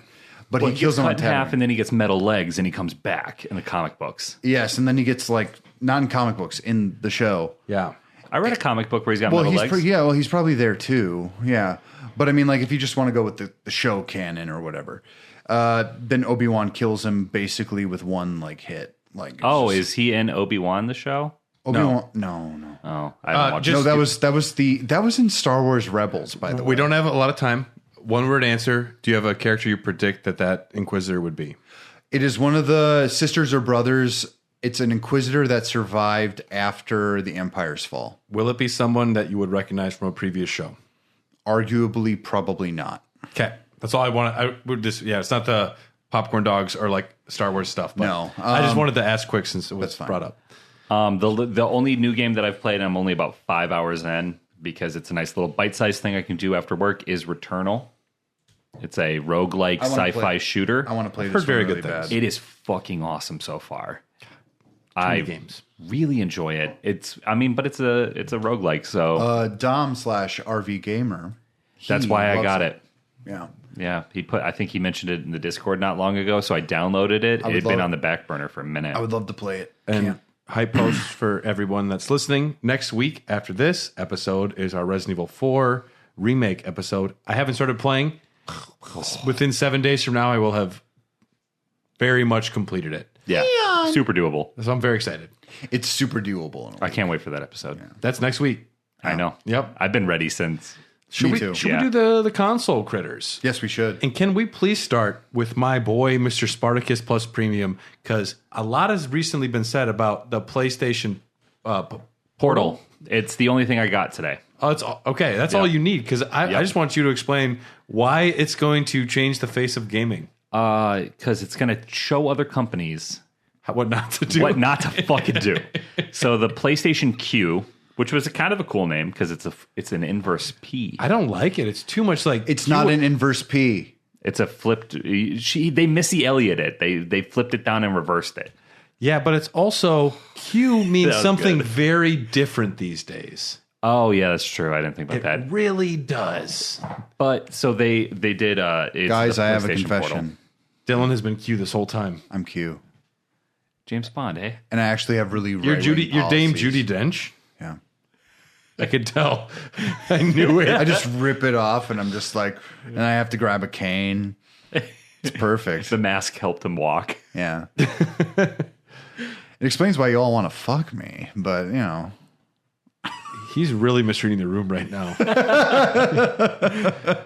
That's a confidence that we don't have, though, Dylan. PlayStation Q is now PlayStation Portal. It is a like that name. It is a handheld device. Essentially, what somebody did at PlayStation headquarters is they took a DualSense and they ran it through a bandsaw and they cut it in half And attached it to a then switch. They attached it to a switch with some hot glue, and then they went into PlayStation Sony CEO's office and they're like, "Eh." And they're like, this is going to be great. Like, we can take it on the road and play it with our cars. And they said, no. Wi-Fi. Well, surely we can play games by itself in any way. Nothing inside here. It's all on your PlayStation 5. Can we do cloud gaming? Nope. Oh, we can't even do cloud gaming. Can we do it Bluetooth? Nah. Well, No. Yes. No, it's not Bluetooth. You can Bluetooth our $200 or $150 headsets we're going to come out to it. But other than that, nah. So you're saying I have to be Wi-Fi connected to a PS5 in order In your to, house. in my house.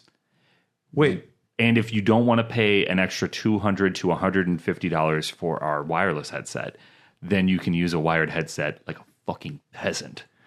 And on top of all that, on top of all that, it's going to require at least 5 megs a second. Holy shit. 15 is ideal. I pay for 15 through Charter Spectrum right now. And I get clock 5. about 12 when I'm sitting in my living room. I tried remote play on my very nice laptop. I tried to play Diablo 4 on my laptop sitting directly next to my router. yeah. Anything that is not Civilization or a turn-based menu selection game is unplayable Instantly. And If it I is have- a frame off, it's unplayable. to Yes, me. and I have absolutely no confidence that the PlayStation Portal is going to be able to seamlessly play the way that you would. Why would I play on it if I could just go to the other room and play on my 50-inch TV So that I specifically bought for my PlayStation? There are small arguments. Families. Your family, your Yeah. spouse, someone else, whatever, in bed. That argument means nothing to me. I don't need that. unless you are a gaming household. Because I mean, Unless you're... I play Switch in bed rarely. Mostly, I will just play on the TV.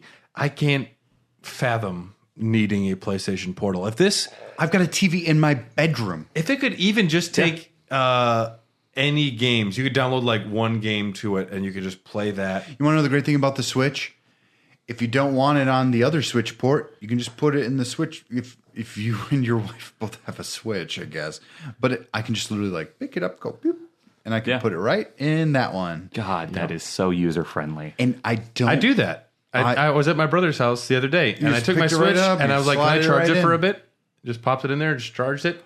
Ain't that wonderful? Ain't that wonderful? You love to see it. They haven't fully announced what the battery life is going to be, but early They leaks say are it's 3 to about 4 this- hours. 3 to 4 hours, so as much as a DualSense is right now. My dual senses, both of them, do not hold a charge for more than 2 hours. Mine hold for a good amount, but Because of your sweaty palms. Maybe. the moisture. Yeah. Maybe. It ruins it. Yeah. No, You're my the sweatiest person I've ever met. my God. No, I have to be, literally. I can't even give that to Tyler. I'm the Guys, I'm so sweatiest much person. sweatier than you. I am sweatier than both of you. The good thing is, I am so sweaty. If someone tried to mug me and put me in like a chokehold, I just slip right out. You're like butter. Yeah, You're I'm like you're You're like the greased butt. pig, You're like a deaf little guy. buttery boy. yeah, the grease deaf guy from Family Guy. Yeah, there's a greased up deaf guy. Whoops. I can't believe I did that just now. PlayStation Q, Portal. formerly known as Q. See, that's PlayStation's so bad at naming conventions. They I'm are. not saying Chad Xbox is better. Xbox No. ain't good either. No, PlayStation's good because we have PS 1, 2, 3, 4, 5. Outside of that, not very good. I remember Xbox also had Glass, which was just a way to use your Xbox with your phone. Do you remember Xbox Glass? No, I don't. I think I could like control movies or something on my phone for the Xbox. Control movies like you could control what they did. I made Neo say "What's up, Bradley," and it was no. You can do shit. I think it was just mostly I could use the menus on my phone, but Great. Glass is like a thing for a while. Yeah. At least it wasn't pushed like a Portal. This is bad. It's going for what? $199? $199. But if you want the wireless headset experience, it's going to cost you $350, $400. Why would anyone need this unless they have an overbearing wife? Because this is all I'm picturing. Or kids? Or husband, overbearing family. Yeah, kids with like a one TV, like the PlayStation's hooked up in the living but room. I'm imagining. Let's say you're a gamer that has to hide. I'm imagining the Venn diagram, Brad. For the most part, if you were an older, like, if you were like someone, say, who owns a PS5, who has a bit of cash and all this other stuff, and it's like, because all I see on Reddit is just like, my wife doesn't like my video game habits. Well, in the new PlayStation update, you can silence the beep. So now your wife doesn't know when you turn it on. See, that's a better PlayStation update than the PlayStation Portal. Yeah, the PlayStation subreddit was really funny. They're like, my wife's never getting mad at me again. Beep. She has no idea. I like to make the beep happen. God damn it, Tyler! I Pavloved my dog. My dog Frank knows when it's bedtime because the series of sounds the menu makes when I turn my PlayStation off tells him it's time for bed. That's psychotic. No, he just sits on the couch next to me. I've had him long enough to where he realizes. Why isn't Frank here right now? He's a sensitive boy. He's a shy guy. Okay. The only other thing I have for PlayStation Spartacus is I find it really frustrating that I can't get a list of what's coming for the next month. The thing is, I already have that document, and the fact that you don't have it is frustrating to me. Where is it? Did you try Google? Yes. There's a great Google Doc that I have. That's where I get all my Game Pass stuff. Is it put out by a specific person that I'm missing? I've actually found mine on Reddit, I believe. Reddit burnt me. I was going to put it in the news once, and I didn't, and then they were wrong. Mm-hmm. Well, here, PlayStation Plus Masterless. I mean, I already found it. That was fast. It's better on the desktop because you can just do like leaving soon, coming soon. Apparently, Saints Row 2022 is going to be free to play for the base membership, which is great. We get a broken game. That'll be fun. A game you really hated. I want to play it and I want to like it because I like Saints Row, but the game, to my knowledge, They still fucked doesn't up play with well. what it wasn't Agent. Was it Agents of Mayhem? It was before that. I think it was Gat Out of Hell was like when I was like, this is weird. Well, I just can't. I can't. Another open world game, another one where they kind of lost all their creative force and they're just using the IP without actual vision. This is what we're coming to in the world right now, where they're just taking things and they're not using the visionaries who helped make it. They're just allowing it to go by the wayside. Yeah, because the first Saints Row was a little more grounded. Like Grand Theft Auto was tongue in cheek, but it was like it was cool because you were part of a gang, and it was kind of gritty and really like realistic a little bit. I like the dumb stuff later. I liked the corny 3, 4 satire stuff, and I mean, they were never going to compete with Grand Theft Auto, so the change of lane was perfect for them. Yeah. But it feels They like had they've to. really lost the thread. And the fact that this game is a buggy mess to like sometimes your gun didn't even shoot is bad. This beer is insane, by the way. It hits like a sledgehammer. I think I will keep that because of your funny comment about the beer working. But On the side of the can, it says it's not normal. it isn't normal. I know of a very big game that is coming to Spartacus Plus. It's like my bazooka on my mech. That is coming to Plus Premium, and it's called Sea of Stars. I talked about that last. It's already got some reviews out. No, The reviews are insane. Hey, people hold are saying on. it's extremely Awesome. good. And some people are like mid. I've only heard people say. I heard a mid. I heard Game of the Year from most people. Not like Game of the Year, but like raving one of the best games of the year. Amazing throwback, classic RPG. People are raving about it. Every review that I've seen has been great. I brought it up on Console Critters last. No, I'm just saying it's Dogcast. coming. It's coming out. Oh yeah, I know. Yeah, Yeah, and it's coming. It's out tomorrow. It's as of this day one. recording. So that's something that is coming. Chat Xbox, hi, Chat Xbox here, and I'm going to say something weird. I've been sad on Xbox this month for no reason. I've been playing PlayStation 5 a lot, and it's been good. I like my PlayStation. It's good for streaming. And that was me doing a bit because I don't like them. Fuck the PlayStation. Got them. I even play my Xbox so much. I have been playing the PlayStation a lot. It's good. I do like it. I will be getting an Xbox for Starfield. Big Xbox. You're going to be late to the party. I know. Big Xbox updates, people. Games with Gold is just finished. There's no more Games with Gold for your Xbox membership. That's official now. We talked about it before, but that's going to cut down some of my work on Chat Xbox, so I approve of this message. Game Pass added in August. We got Celeste, little game. Have you heard of that, Brad? I might have heard of it.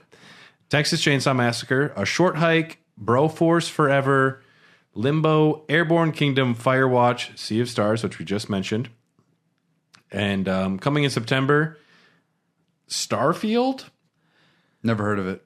Is that the Fallout ripoff game?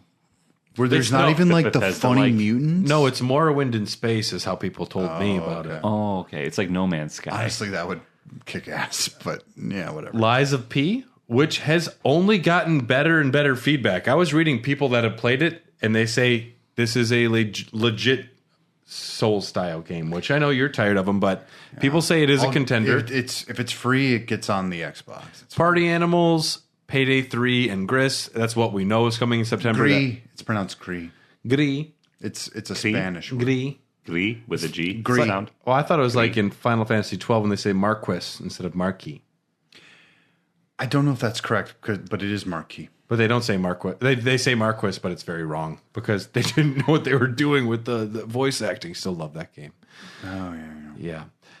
News: the Xbox 360 marketplace will be closing in July 2024, resulting in a whole bunch of video games being delisted, possibly forever. Much like the Wii U lost their content. 200 plus games could potentially be affected. Xbox and Activision updates. Hopefully, we're near the end of this sucker.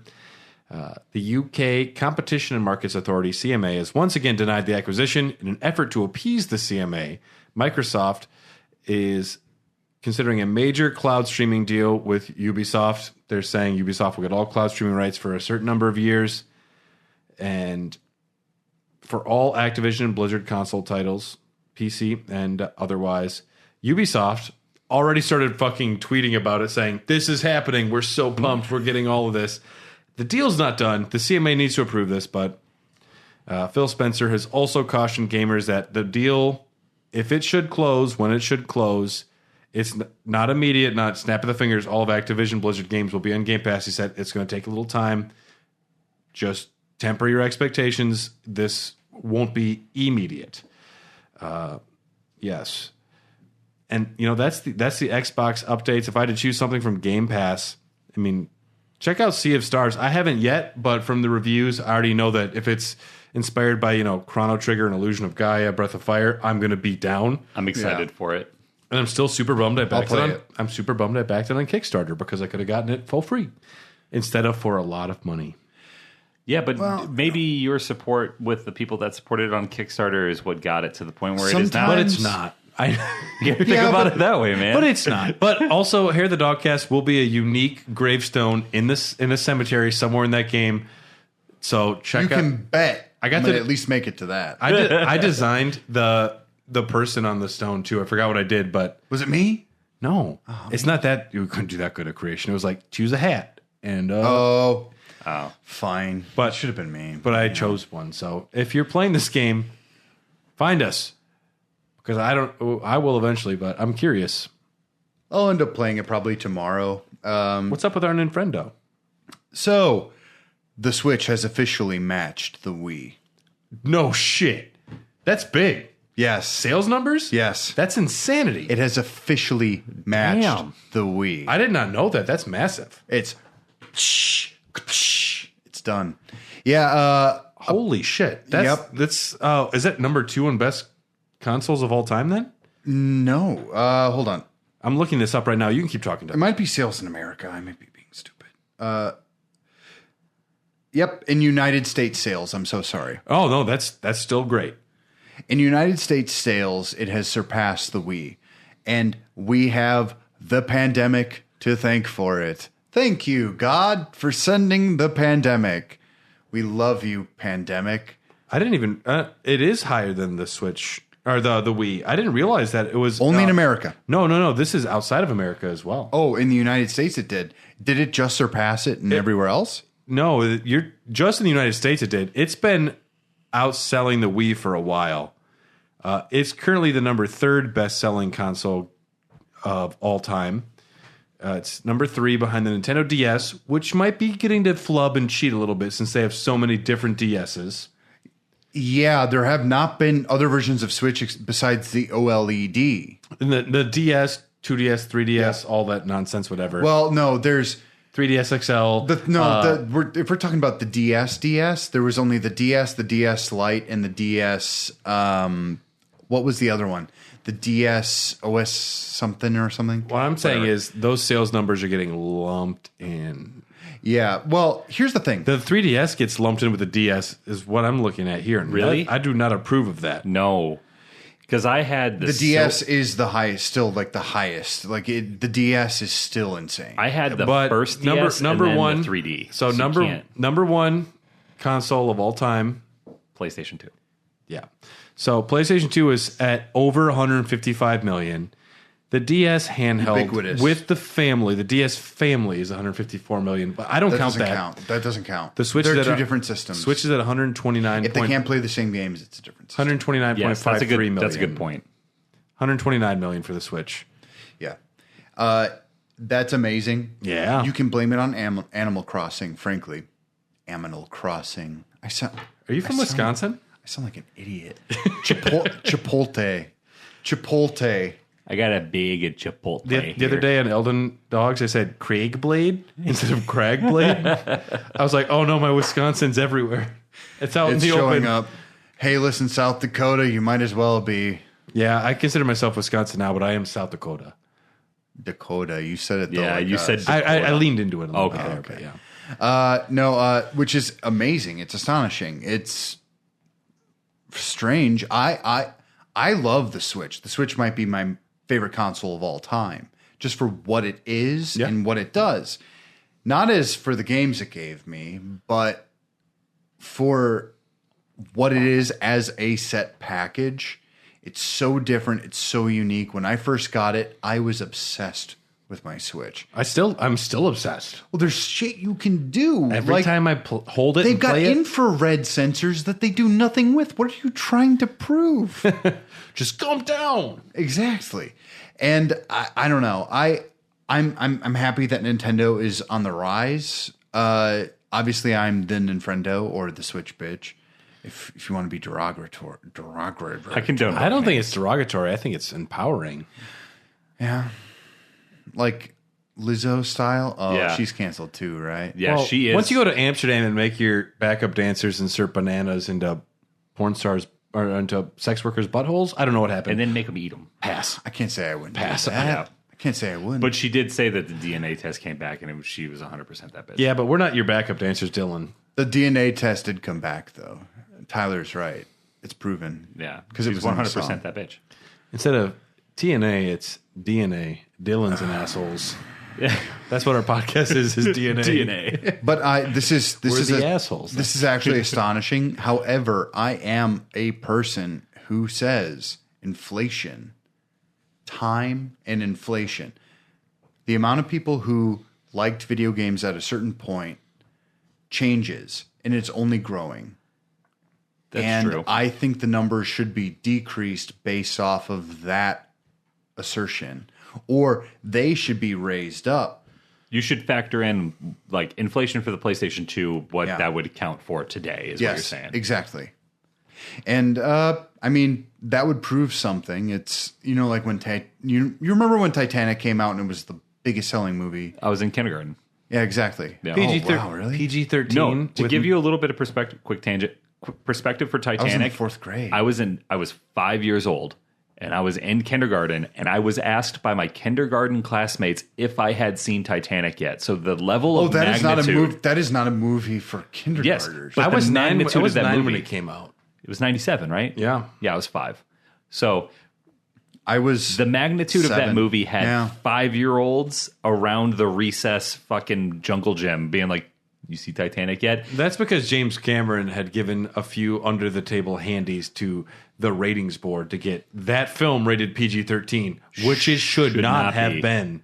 There is a lot of intense death Yep. and sex.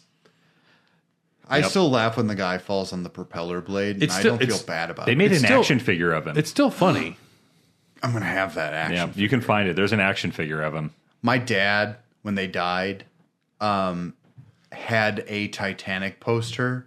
It's still in my house, an original Titanic poster. Damn. Which might be worth some fucking Is it money. Leo and Kate kissing Well, it's with like a ship in front of them? yeah, no, it's not them kissing. It's them like with them- like their head over each other's shoulder, Yeah. like they're leaning off to like the Yeah, left. I didn't really realize it. How that should be rated R. Like we see the dude shoot himself in the head, and big Kate time. Winslet does full frontal in it. That gave me a lot of. The full frontal is the big thing that makes it an It wasn't. It wasn't full frontal. I mean, Yes, well, I mean, she's got You a. do not see. You it's do not close- see any vagina. she's it's not close hanging enough. bush, but like It's close enough for 97. you see drawn bush. Yeah. I think this is phenomenal. Like, great Nintendo. I just want them to be the best. I have one thing for Nintendo I wanted to bring up. I had another thing. The next Direct might have leaked. Did it leak or might have leaked? Might have. There's a very famous leaker who's gotten a lot of things right and a lot of things wrong. They actually revealed that there might be a Super Mario themed Direct coming out in early September. So we're talking like that new Princess Peach game might actually get an actual trailer. And they'll show some more about that Luigi game, the Mansion DS, The remake. They'll show more. They're of going to that. show a lot of Wonder. And new features in Wonder. Yeah. Yeah. There's supposed to be quite a few other things too, and one of the leaks is that we're getting some GameCube remasters on the Switch. I hope so. Is that because they took down Dolphin? Now, no. Well, supposedly it might be a package of the Wind Waker HD with Twilight Princess HD for $60. Man, just make the GameCube be like part of this N64, NES, and SNES. Yeah, Well, I mean, there's the other thing. They can still resell GameCube games is the problem. Well, the N64 Virtual Console or whatever the hell they call it, it's going to get Excite Bike 64.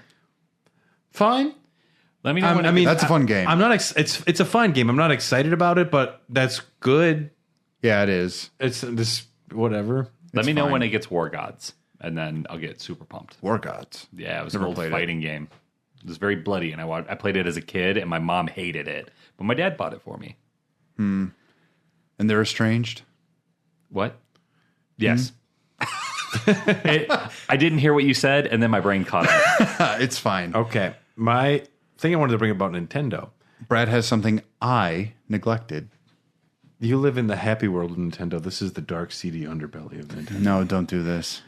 Nintendo, it's not that bad. Stop it. It's not even bad. Nintendo registers 31 patents from Tears of the Kingdom, including gameplay elements such as the Ultra Hand and the Fuse and the different ways the mechanics works. They're saying they own them. That's theirs to use. I can understand that. Like, sure. They also patented the loading screen, which that stuff like that pisses me off because What's so special about the it transitions where it shows the map where you were into the map where you're going. And they're like, oh, yeah, we own that. I don't like this. That's not okay. That's not good. But the Shadow of War games, ever since they tried to fucking trademark the Nemesis system, that set a horrible precedent for video games needing to like, all right, we made this. It's ours now. Well, Nintendo still owns that specific insanity system from Eternal Darkness. If you're gonna patent something like the Nemesis system, fucking use it. What Especially game, something that cool. what game owns that having like a playable mini game for a loading screen? Someone patented that, and that's why we don't get to have like play Pong on a loading screen, which we don't have loading screens anymore, so it's fine. But somebody made it. They own Oh, we have loading screens still. not as much. They are don't have- maybe 10 seconds, but I don't have a It's still chance. 10 I don't have a seconds. chance to read the fucking 10 words half the time when I'm playing games. Yeah, like the tips and Sometimes. tricks. It's gone before. yeah. Which I it's remember- almost damaging because that was when they were trying to like sneak in extra gameplay things. Like, did you know you can stand up on your horse in AC Odyssey? I'm like, I've been playing for 40 fucking hours and I can stand up on my horse and do shit.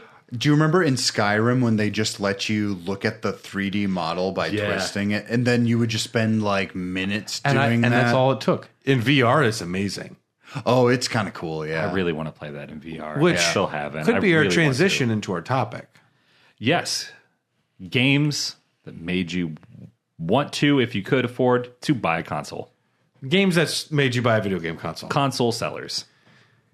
Specifically, video games that made you say, I need to buy this console to play this game. I was thinking about a topic, and Starfield is coming out. I don't have an Xbox, and Yeah, you don't. I was like, He doesn't, motherfucker, dude. He doesn't have one. I need to play Starfield.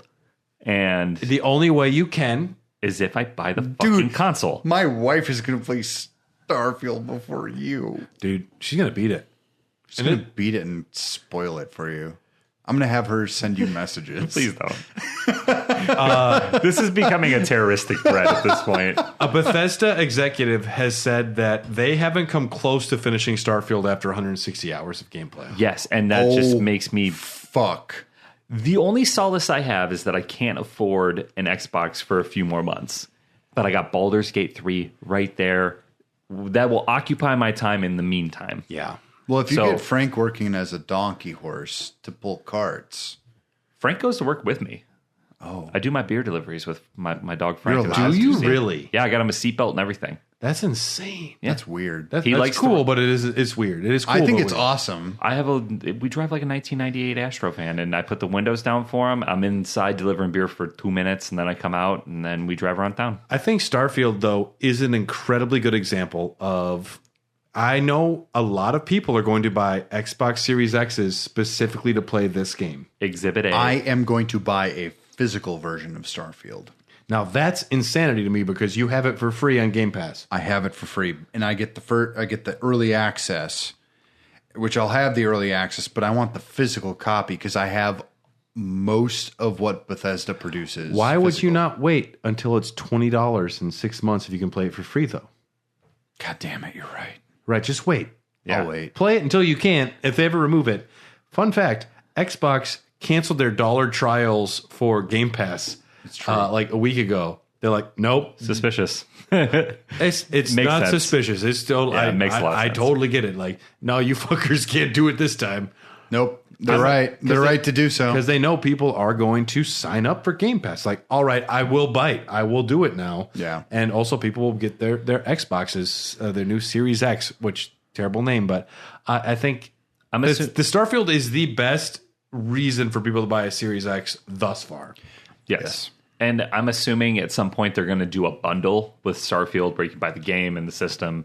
And the expansions, Yes. whatever they may be. And I mean, hopefully around my birthday this holiday season, I can grab a bundle and do something cool.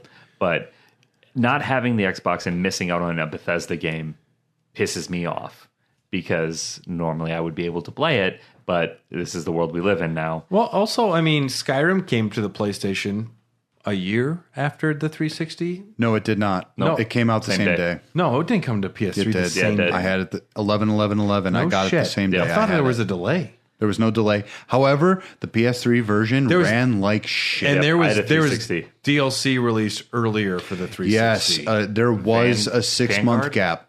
Okay. Vanguard and the vampire thing?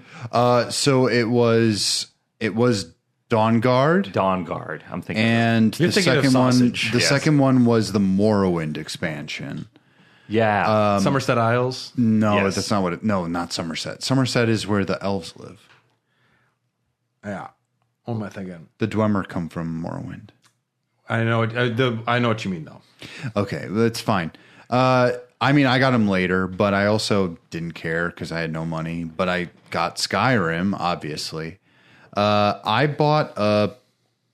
did buy a PlayStation 3 for Skyrim.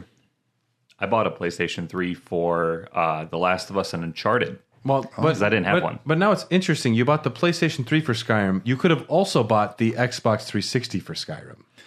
I got the Red Ring of Death. So you already owned a 360 and you had to buy a new console. And you were like, fuck this, I'm out. And I said, Did you not try to- no, they lost all my trust. You didn't want to try and It's just get a literally, free. it was literally one connection in one little piece. Yeah, but you could have that just could sent it destroy in. an entire. I was past warranty. You can fix that by like putting a towel on it or something. I tried everything. Oh, okay. I literally tried everything. Yeah. And that only works for a little bit of time anyway. And I would have rather had something that worked, especially the fact that I had waited a while and I had gotten the better PlayStation 3. So I got something that I knew was going to work. I got it in 2011, like mid 2011, something like that. And I was just over the moon because then I also had a backlog of things I had never played. And then I was able to go to like a local game store and get everything, all the Uncharted's, so 1 and 2 at that Yep. point. And then 3 was just coming out on the same day, I think, as Skyrim. No, It was pretty close. I can't remember. It was 2011, though. If there was any game that would make me buy a PS3, I remember being very jealous of the Uncharted games. I've only played a PS3, I think, one time. No shit. I Those bought- controllers go bad quick. I bought one in college because my buddy had one, and I had seen a little bit of Uncharted, and I was like, man, that looks fucking dope. But I had a 360, and I liked my 360, and maybe I would have been a Chad Xbox after that. But then we were watching an E3 at the time, or whenever they debuted Xbox One? No, the Last of Us, the first trailer, and I was like, that game looks fucking sick. Was Last of Us 1 on the PS3? Yep. Oh, okay. Originally released in 2013, I believe. So Right in like before the PS4. I was in college in like 2012, and my buddy had one that he was like, yeah, you give me like $100 for it, and you can just have it. And I think I traded him like a bunch of beer for it. I don't remember. I didn't give him money. I traded him something for it. And some smooches. We don't talk about that. Okay. Well, sorry. I didn't mean to bring it up. I was there. You were kissing him. No. Oh. I was filming Carly. It's not the first time in my life that I bought a console specifically for multiple games at that point, because I'm looking at like 4 games for the PS3. The first time in my life that I ever bought a console, For parents, one game. My parents bought a console for one game because I was not legally old enough to work in the United States. Pokemon Silver and Gold. I needed a Game Color. Boy. Yep. Okay. We had a Game Boy Color that broke. So I had a Game Boy, it didn't work anymore, and then I just lived without a Game Boy. I had a PlayStation 2, so that was cool. Okay. But my friends were playing it, and I was like, I gotta play this. Well, yeah, you do. You had to have. See, I'm relatively around your same age. Brad's an ancient fuck now. But I'm about 3 years older than you. Yes. Close. As Brad is 2 years older than me. And I experienced the first Pokemon. I was literally the demographic. The first one, right on the fucking money. And I had a Game Boy. I asked for one once when I was probably around 4. And my mom actually got me one, surprising basically me and everyone. When I got it, I'm like, what is this? And she's like, well, you wanted it. And I'm like, I mean, I don't remember asking for it, but you got it for me, and I got Kirby's Dream Land. That was my first video game I think I truly played. Then when Pokemon came out, it was such a phenomenon, I could not escape it. When I got to the point where in elementary school, I was at school and my friends were like hooking up their Game Boys, their Game Boy Colors, and they were trading and they were playing and they were talking about it. And I played the card game as a kid. I had a lot of Pokemon cards. So you were playing the cards, but did not know the game? I knew the game, but when I was younger, I mean, me and my 2 brothers, divorced parents, not a lot of money to spread around game consoles, especially a console that one kid is going to play, you know? Like Sure. the PlayStation 2, me and my two of us could play. 3 of us could play. You just got to get controllers. Especially when that cart can only hold one save. Yes. And my parents knew that. So it was like, Pokemon games can only hold one save. The early Yeah. ones, yeah. It's been a while. Actually, the newer ones too. Unless you have a different user on the Switch. On the Switch, you cannot. Gold and Silver, it was my intro. So I was the kid that read the Pokemon handbook so much in 5th grade that the teacher said, I think I have to take this book away from you. We've talked about this before. I've read the Pokemon Encyclopedia probably a million times. Snorlax is 1,018 pounds. He is. Damn. It's actually true, yeah. And I was that kid who had the Pokemon folders, and eventually all of my classmates, my friends were like, they were so like, nah, like, you suck. Fuck this. So I'm like, I'm done with Pokemon, whatever. And then I got Gold and Silver on like a whim, and I loved it. But that's not why I got a Game Boy Color. I got a Game Boy. I mean, I had one from a cousin I inherited, so that wasn't something that I really. I got Game Boy Color for Pokemon Yellow version. I had a moral dilemma when it came to Pokemon Gold. My buddy up the street owned it, and I slept over at his house one night. I watched him play it on his Game Boy. I didn't play it all night. I just sat next to him and watched him play, and I was like, this is fucking dope.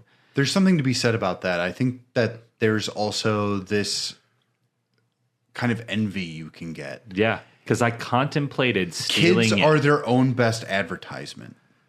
I contemplated theft of multiple hundreds of dollars. I was like, if I just steal his Game Boy and his game. The Game Boy was like the Game Boy Color was like $120. The original Game Boy was $100.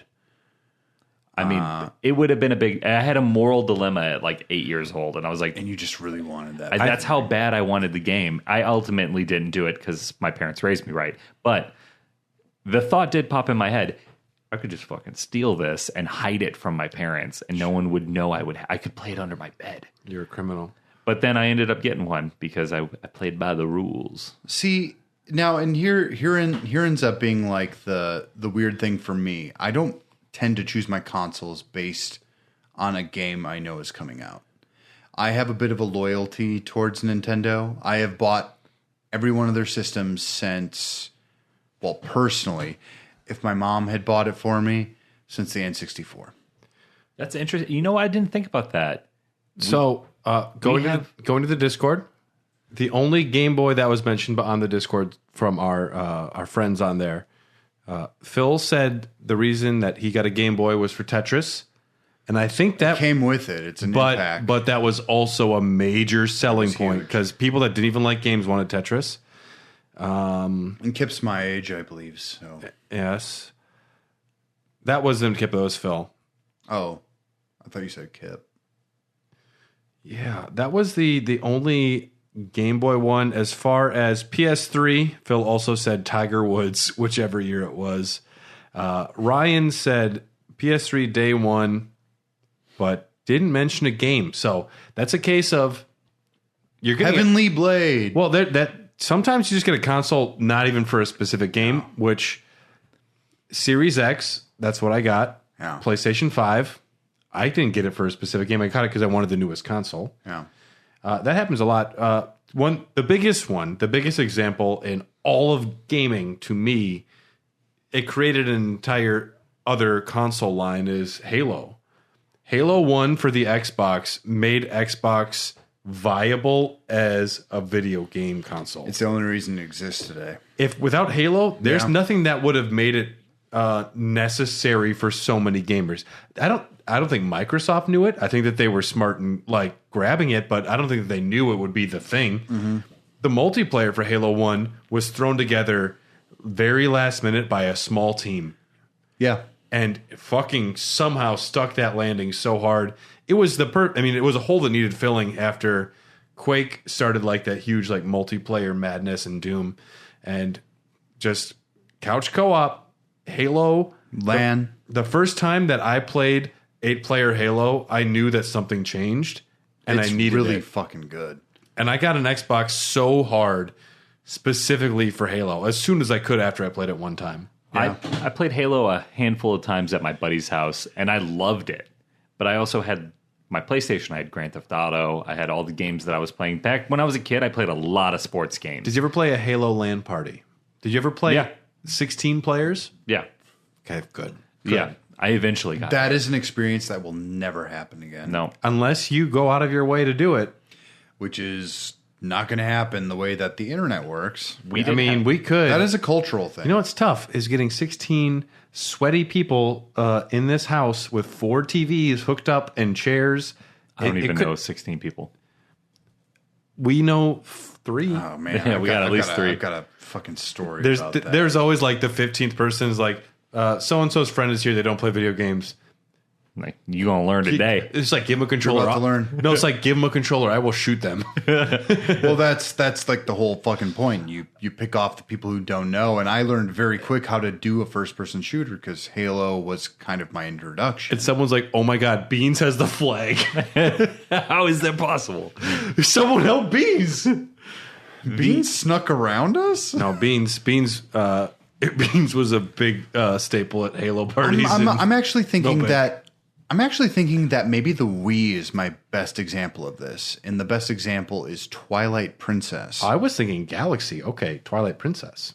Galaxy was not released. That was It doesn't have to be that day was 2 one. years later. It doesn't have to be day one. It has to be the game that made people buy a I console. sat in line for 16 hours to get a Wii. I love that. In the middle of November. I love it. With my friend Alex.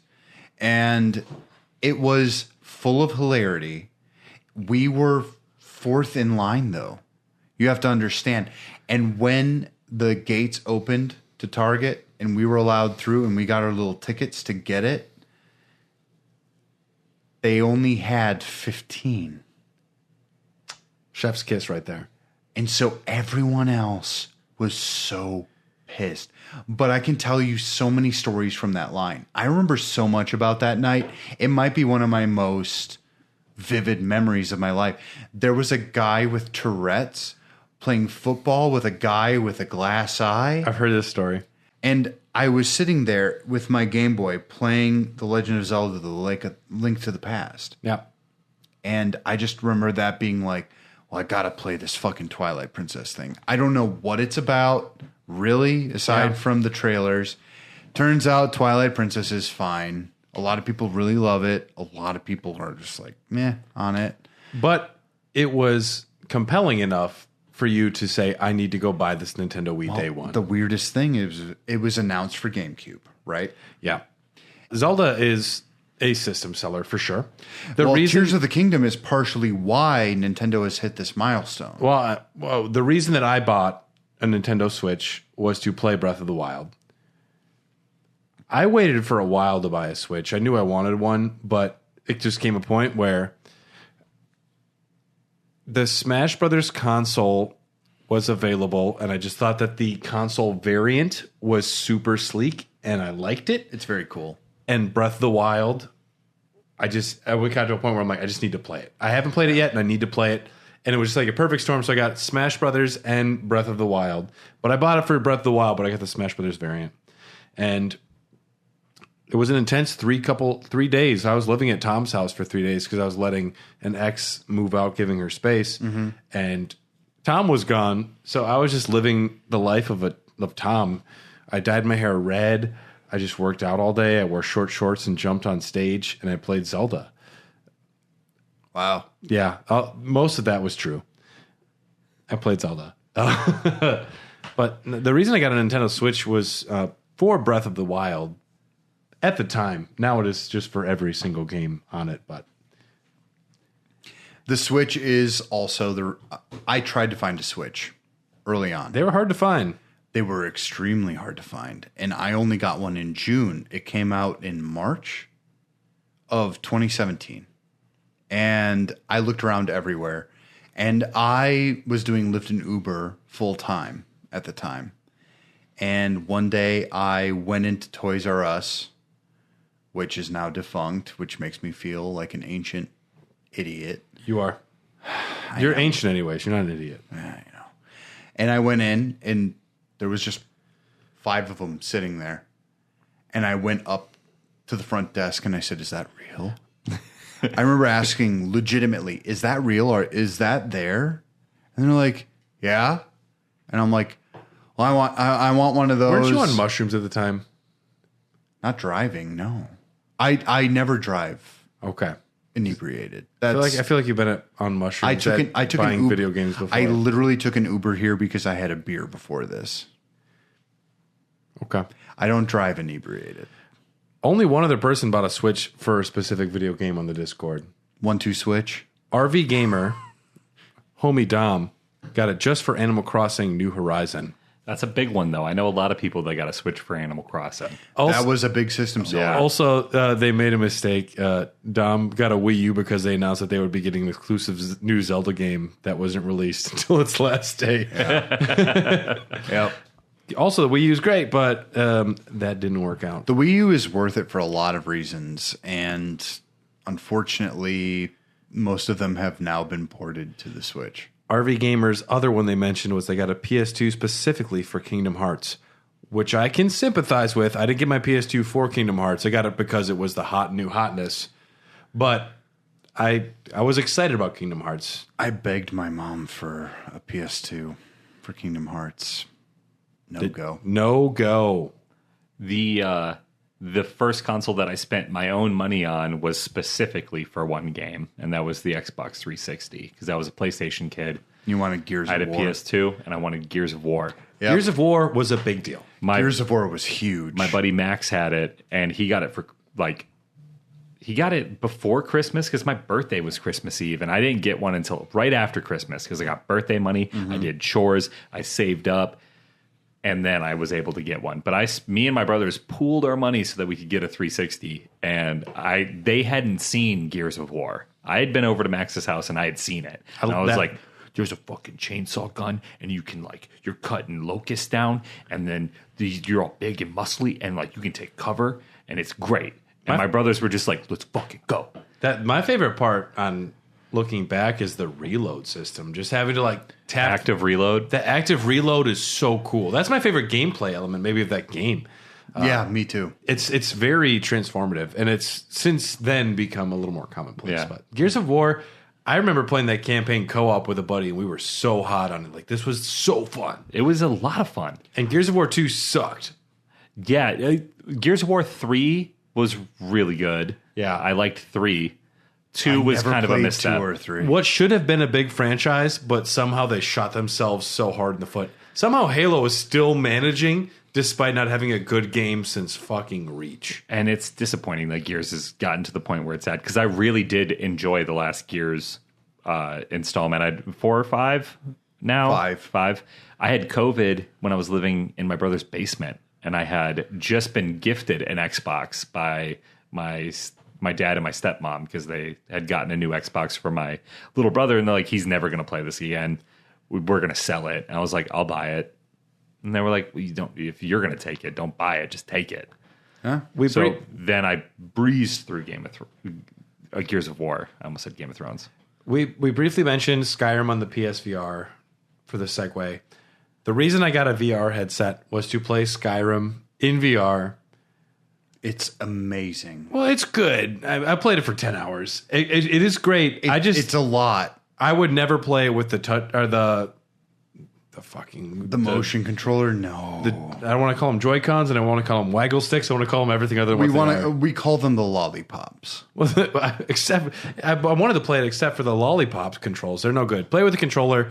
It is very atmospheric. If I was a lonely single man addicted to marijuana, I would play this 60 hours a week in VR. Except for the motion sickness you would get. I don't get motion sickness in I VR. get motion sickness so bad. Play Iron Man in VR. If you don't get motion sickness there, you're fine. Well, in Skyrim VR, I probably played, I'm going to guess, 5-6 hours. Yeah. I didn't feel that much of it. But the look aiming. Yeah, you have to just play on a controller, whereas you actually use the analog sticks to move. Yep. But you aim your arrows by looking. So you aim your arrows by looking. So if you look up at a thing, you'll just be like, right? That's kind of cool. It is pretty cool. It's fucking dope. Does analog stick movement make you less motion sick then? Yeah, because you're not jumping. You're not looking to jump anywhere. It's just moving the whole time. You just use your analog sticks to turn and move. Okay, that might be better. It works very well, and I remember going in underwater and actually feeling claustrophobic. I'm just glad I was able to experience it, because would love to try that game. Under no other circumstances would I have ever bought a PlayStation VR. Wanted to mention also PlayStation 3. Judge Tempest mentioned they got it for the Blu-ray player, which I think is very valid. Extremely. Because that was hedging a bet at the time. And many people bought that as a Blu-ray player because other Blu-ray players were as expensive as a PS3. But you could also play Last of Us. Well, it's PlayStation taking a trick out of the book that they wrote with the PlayStation 2 having a DVD player. They were what's the next thing? Well, PS5 has surpassed the sales of PlayStation 4 currently.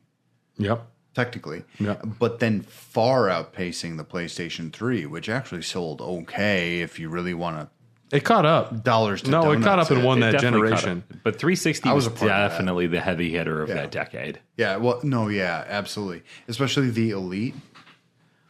I mean, the fact that me, the most fucking fanboy diehard Sony PlayStation fan of all time, went from PlayStation 2 to an Xbox 360. I mean, you really got to credit Halo but more Gears of War than anything. The fact that I did that and was happy with it. You know, we truly all represent the love of video games as a whole, but we do actually truly represent each of our specific console critters. It's very interesting. I'm a little bit everywhere. You are everywhere, but I think with like the Halo, I'm happy to lean into the chat Xbox, but I am very much I'm a PlayStation guy. What are you playing Odyssey on? PlayStation 5. Yeah.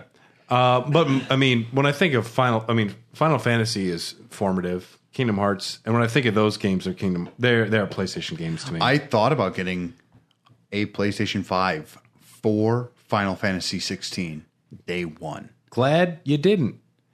It seems like a game that starts out super strong and then fizzles out. I definitely want to play it. I'm not in a rush. Yeah, same. I'm not in a rush either.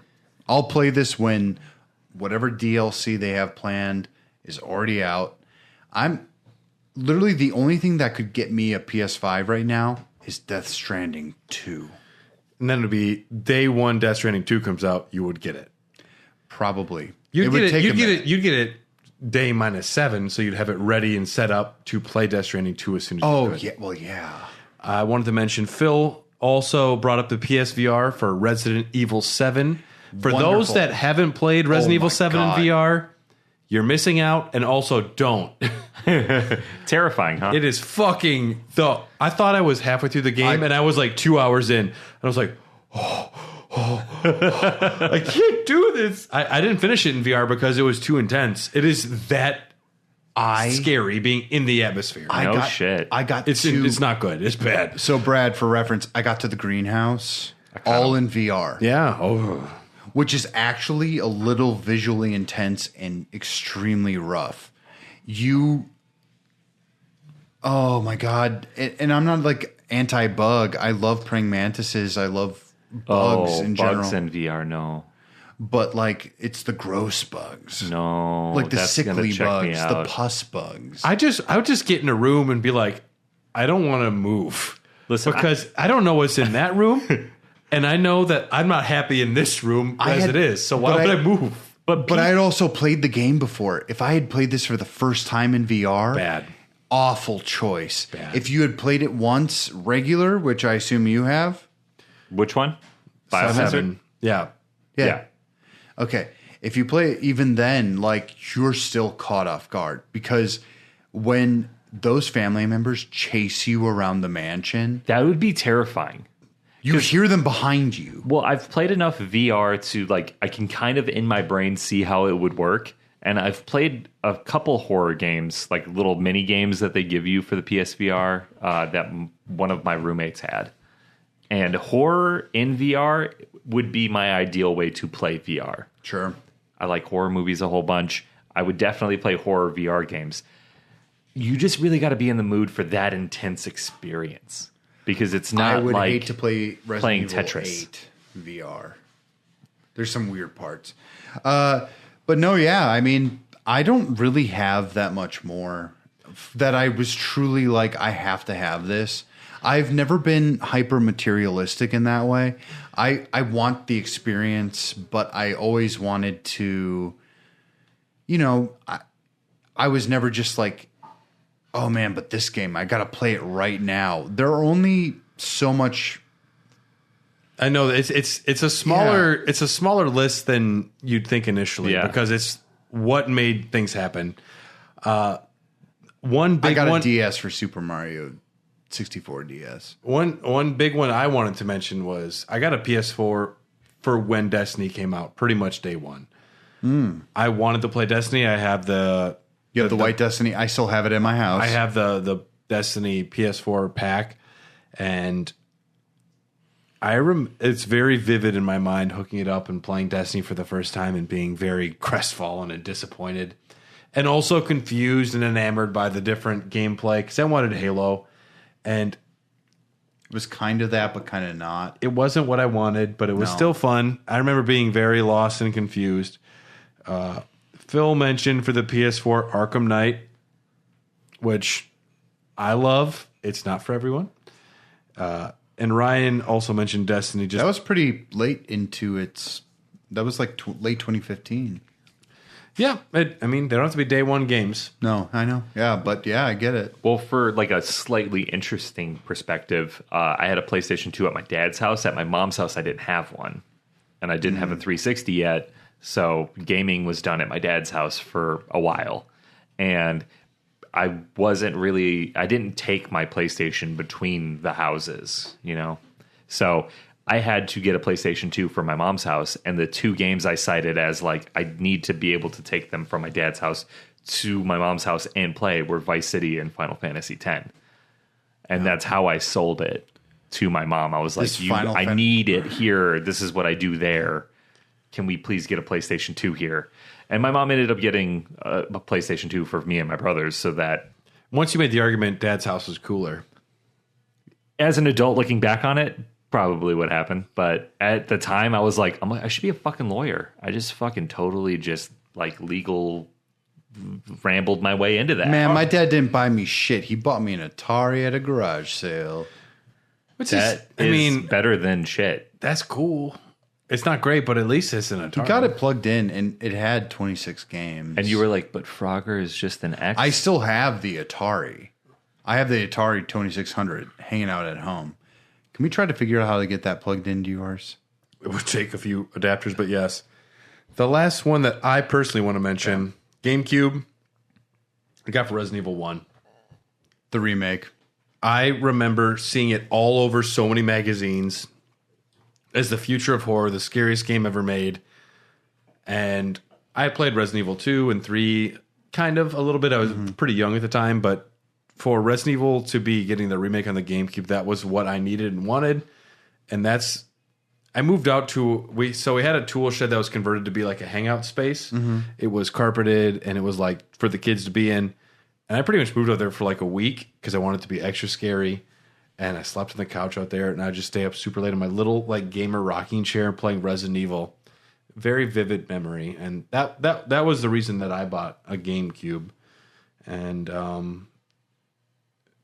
did anyone else mention GameCube? Phil got it for Super Monkey Ball. Did y'all have any other specific instances you wanted to mention?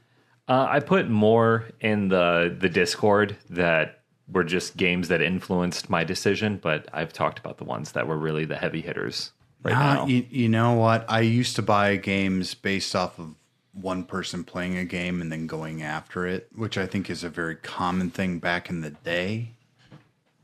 But not anymore. I actually, right now, I could have bought a PS5 at any point. I have the money for it. But do I want to spend my money on it? Now it's a little bit more like, what am I actually getting from what this is? And I think that's the thesis statement. You also what this whole thing has to be. There's no reason to get a PS5 if there's not an exclusive game that you need to play. I thought Final Fantasy 16 was going to be that, and it's not. Game Pass is kicking fucking ass. Yeah. And you have an Xbox. Yeah. Now, the PS5, all the media apps can be done on Xbox. Yeah. There's no reason to get that over the 4K play or whatever. Frankly, more of them. And if there's not a game that you need to play there, it doesn't matter. No, it's true. You did mention something at the beginning of the segment that I thought was... Thank you, DDB, for bringing a candle. As everyone knows, the light in this room does still not work because the light is kind of broken. This is kind of cute. We're doing it by candlelight. Yeah, this is... Dogcast by candlelight. Dogcast in the dark. And I'm drunk. The last thing I'll say about the topic is Dylan brought up a very good point at the beginning. Right when we started talking about this, he talked about loyalty, and I didn't factor that in, but I have been such a Sony PlayStation fanboy and loyalist for so long without just that little lapse in judgment for the 360, which isn't even really a lapse in judgment. It was a better console. But I didn't even think about that. So there's a lot of people this list might not even pertain to because they picked their console at a certain point and they stayed in that lane. Well, we also have to factor in the fact that some people are just literally like, my friends are going to own these consoles, and we play one game. If all of my friends are online to play this game on that console, I need to be there. Like my brother Brett, who plays Call of Duty exclusively, and he warmed my little heart when he called me the other day and he was like, I need a good story game. What can I play? A story game for the what? He has a PlayStation 4, and he was like, what can I play? I want a good story. I want it to be realistic and no goblins and shit, because he knows I like fantasy. What did you suggest? I gave him Red Dead Redemption 2. Shadow of War. That's smart, but you should have given him one. You can't play it on PlayStation 4. It costs $50. Oh, wow, you're right. I wanted to mention one last selection from the Discord. Rai said that he got a PS5 for Ratchet and Clank: A Rift Apart. He fucking loves Ratchet and Clank. Fucking great game. I think Ratchet and Clank. Jesus Christ, this beer! I swear to God. To get the PS5, Ryan had to do a bundle that came with Ghost of Tsushima and Far Cry 6. He just told the clerk to trade in Far Cry 6, even though it wouldn't be as new, so he can get used credit to get Ratchet and Clank. That's actually pretty badass. That's pretty baller. He's like, I don't want this fucking shit. Well, we can't give you new credit. I don't care. Just take it. I do not want Far Cry 6. Well, it reminds me when I sold Give me a discount on. Well, it reminds me when I sold my PS4 and he said, "Did you delete everything?" And I said, "Well, no. I wanted you to see what this is." And he looks at it and he's got, like, "Oh, you got PT on it." And I was just like, You could have I'll sold sell it it for to more. I'll sell it to you for twice as much as GameStop will pay. And Did he take was? Oh, he did. Yeah, he got it. Hair of the Dogcast exists because of people like you. Thanks for listening. If you have any questions or thoughts about this episode or anything at all, you can reach out to us on Instagram at Hair of the Dogcast, on Twitter at, well, I guess it's X now, right? No, we refuse. You can reach us. You can reach us on Twitter at Hot Dogcast. You can also email us at hairofthedogcast@gmail.com. Hairofthedogcast@gmail.com. Fuck. You'll get it eventually. Yeah. Hey, did you want access to a bunch be of bonus worse. episodes? You're Our doing after fine. show?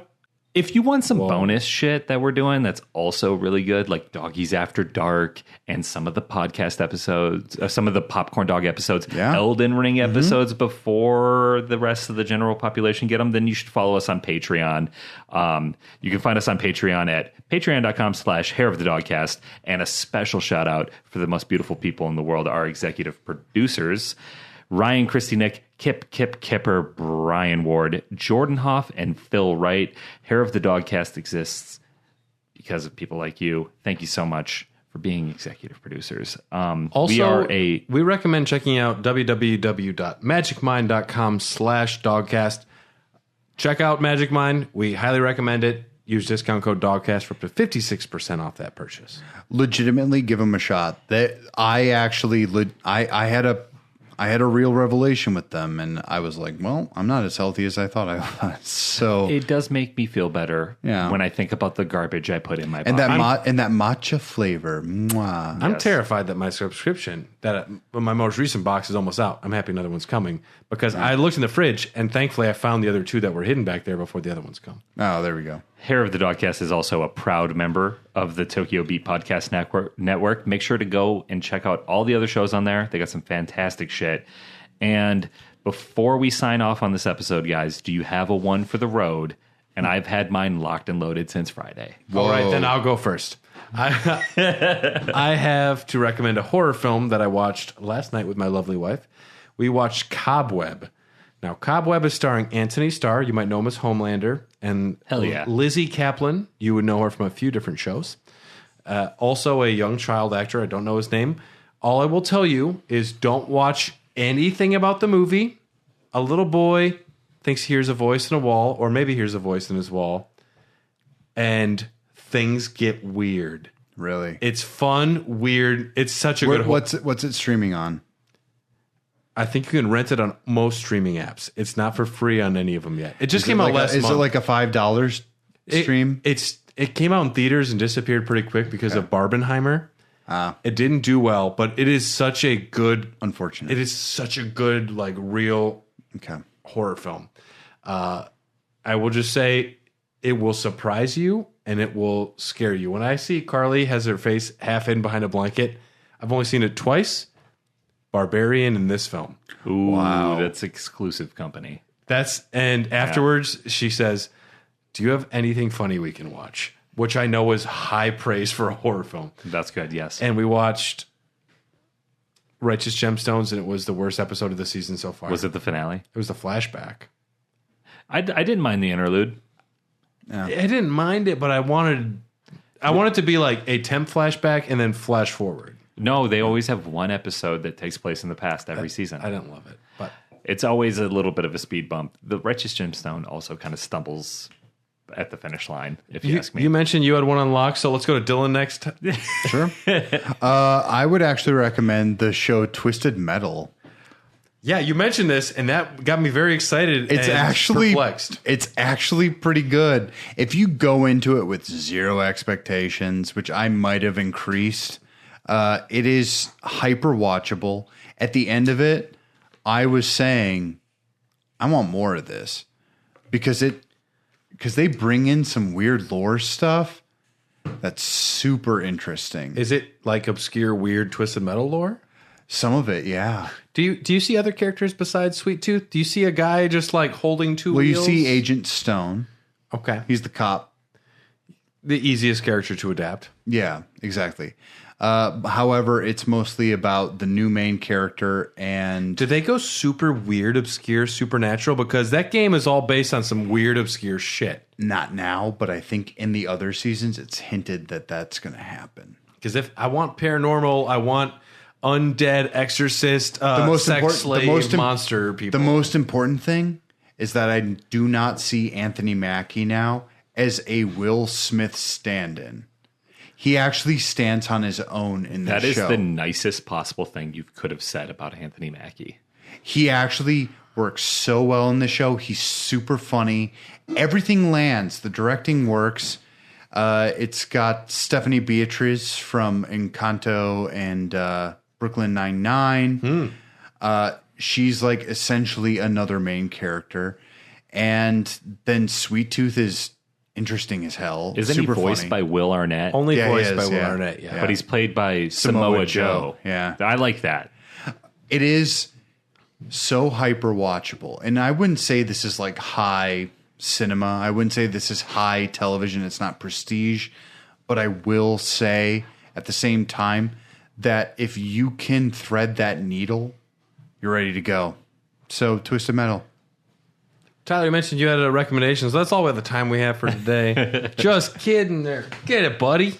On Friday, I went to a show at Turner That's Hall. all the time we have. Just kidding. In Milwaukee here. It was kind of a big deal. It was an all-local Milwaukee set, and they sold out Turner Hall. I'm super jealous, man. Probably the first time they've done that since the Violent Femmes maybe played. I can't think of another time that an all-local set list sold out Turner Hall. It was a big deal, and it was a very special night.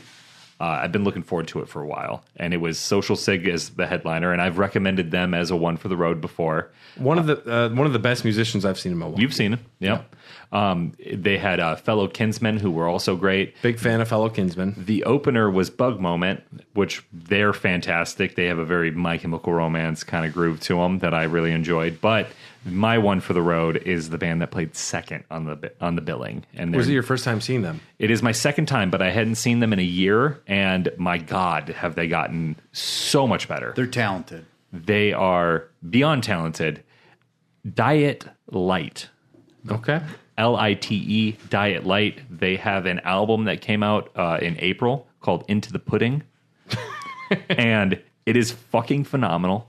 I've been listening to the album for a while, but seeing their live show, I do not want to blow like a ton of smoke up their ass. But I'm going to go ahead and say in my entire life, one of the top 5 performances I've seen live of any band. I cannot even put into words how much they crushed it. And plus it was the energy at Turner Hall too. It's such a super local, like sold out show. I saw pictures. Every band's set looks insane. It was incredible. And they crushed their set. It's a 3-piece band, and they've been working on this album for a very long time.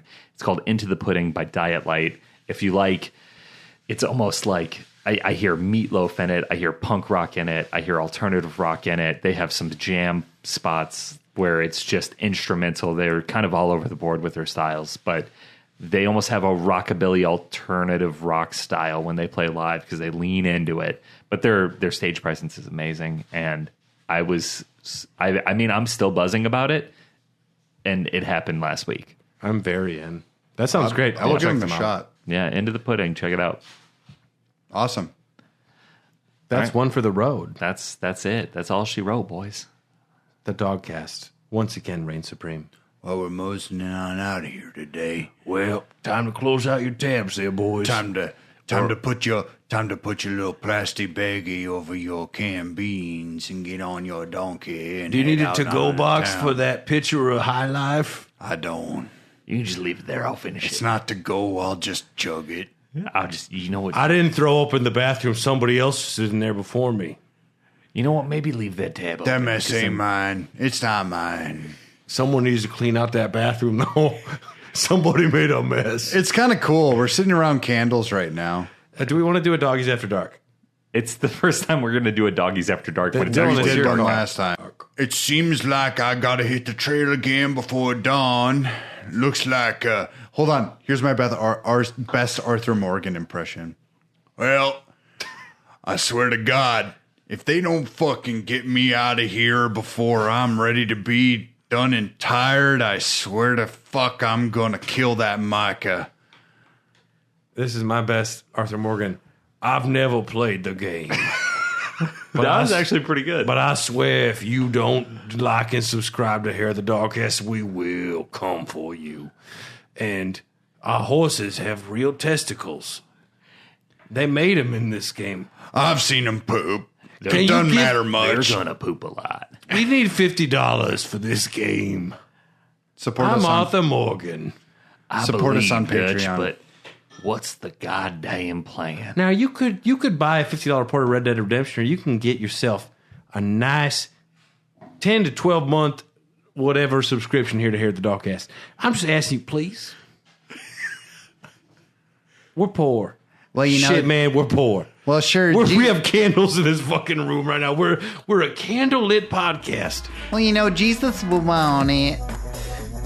And on that note, good night. Don't kill me, Kratos.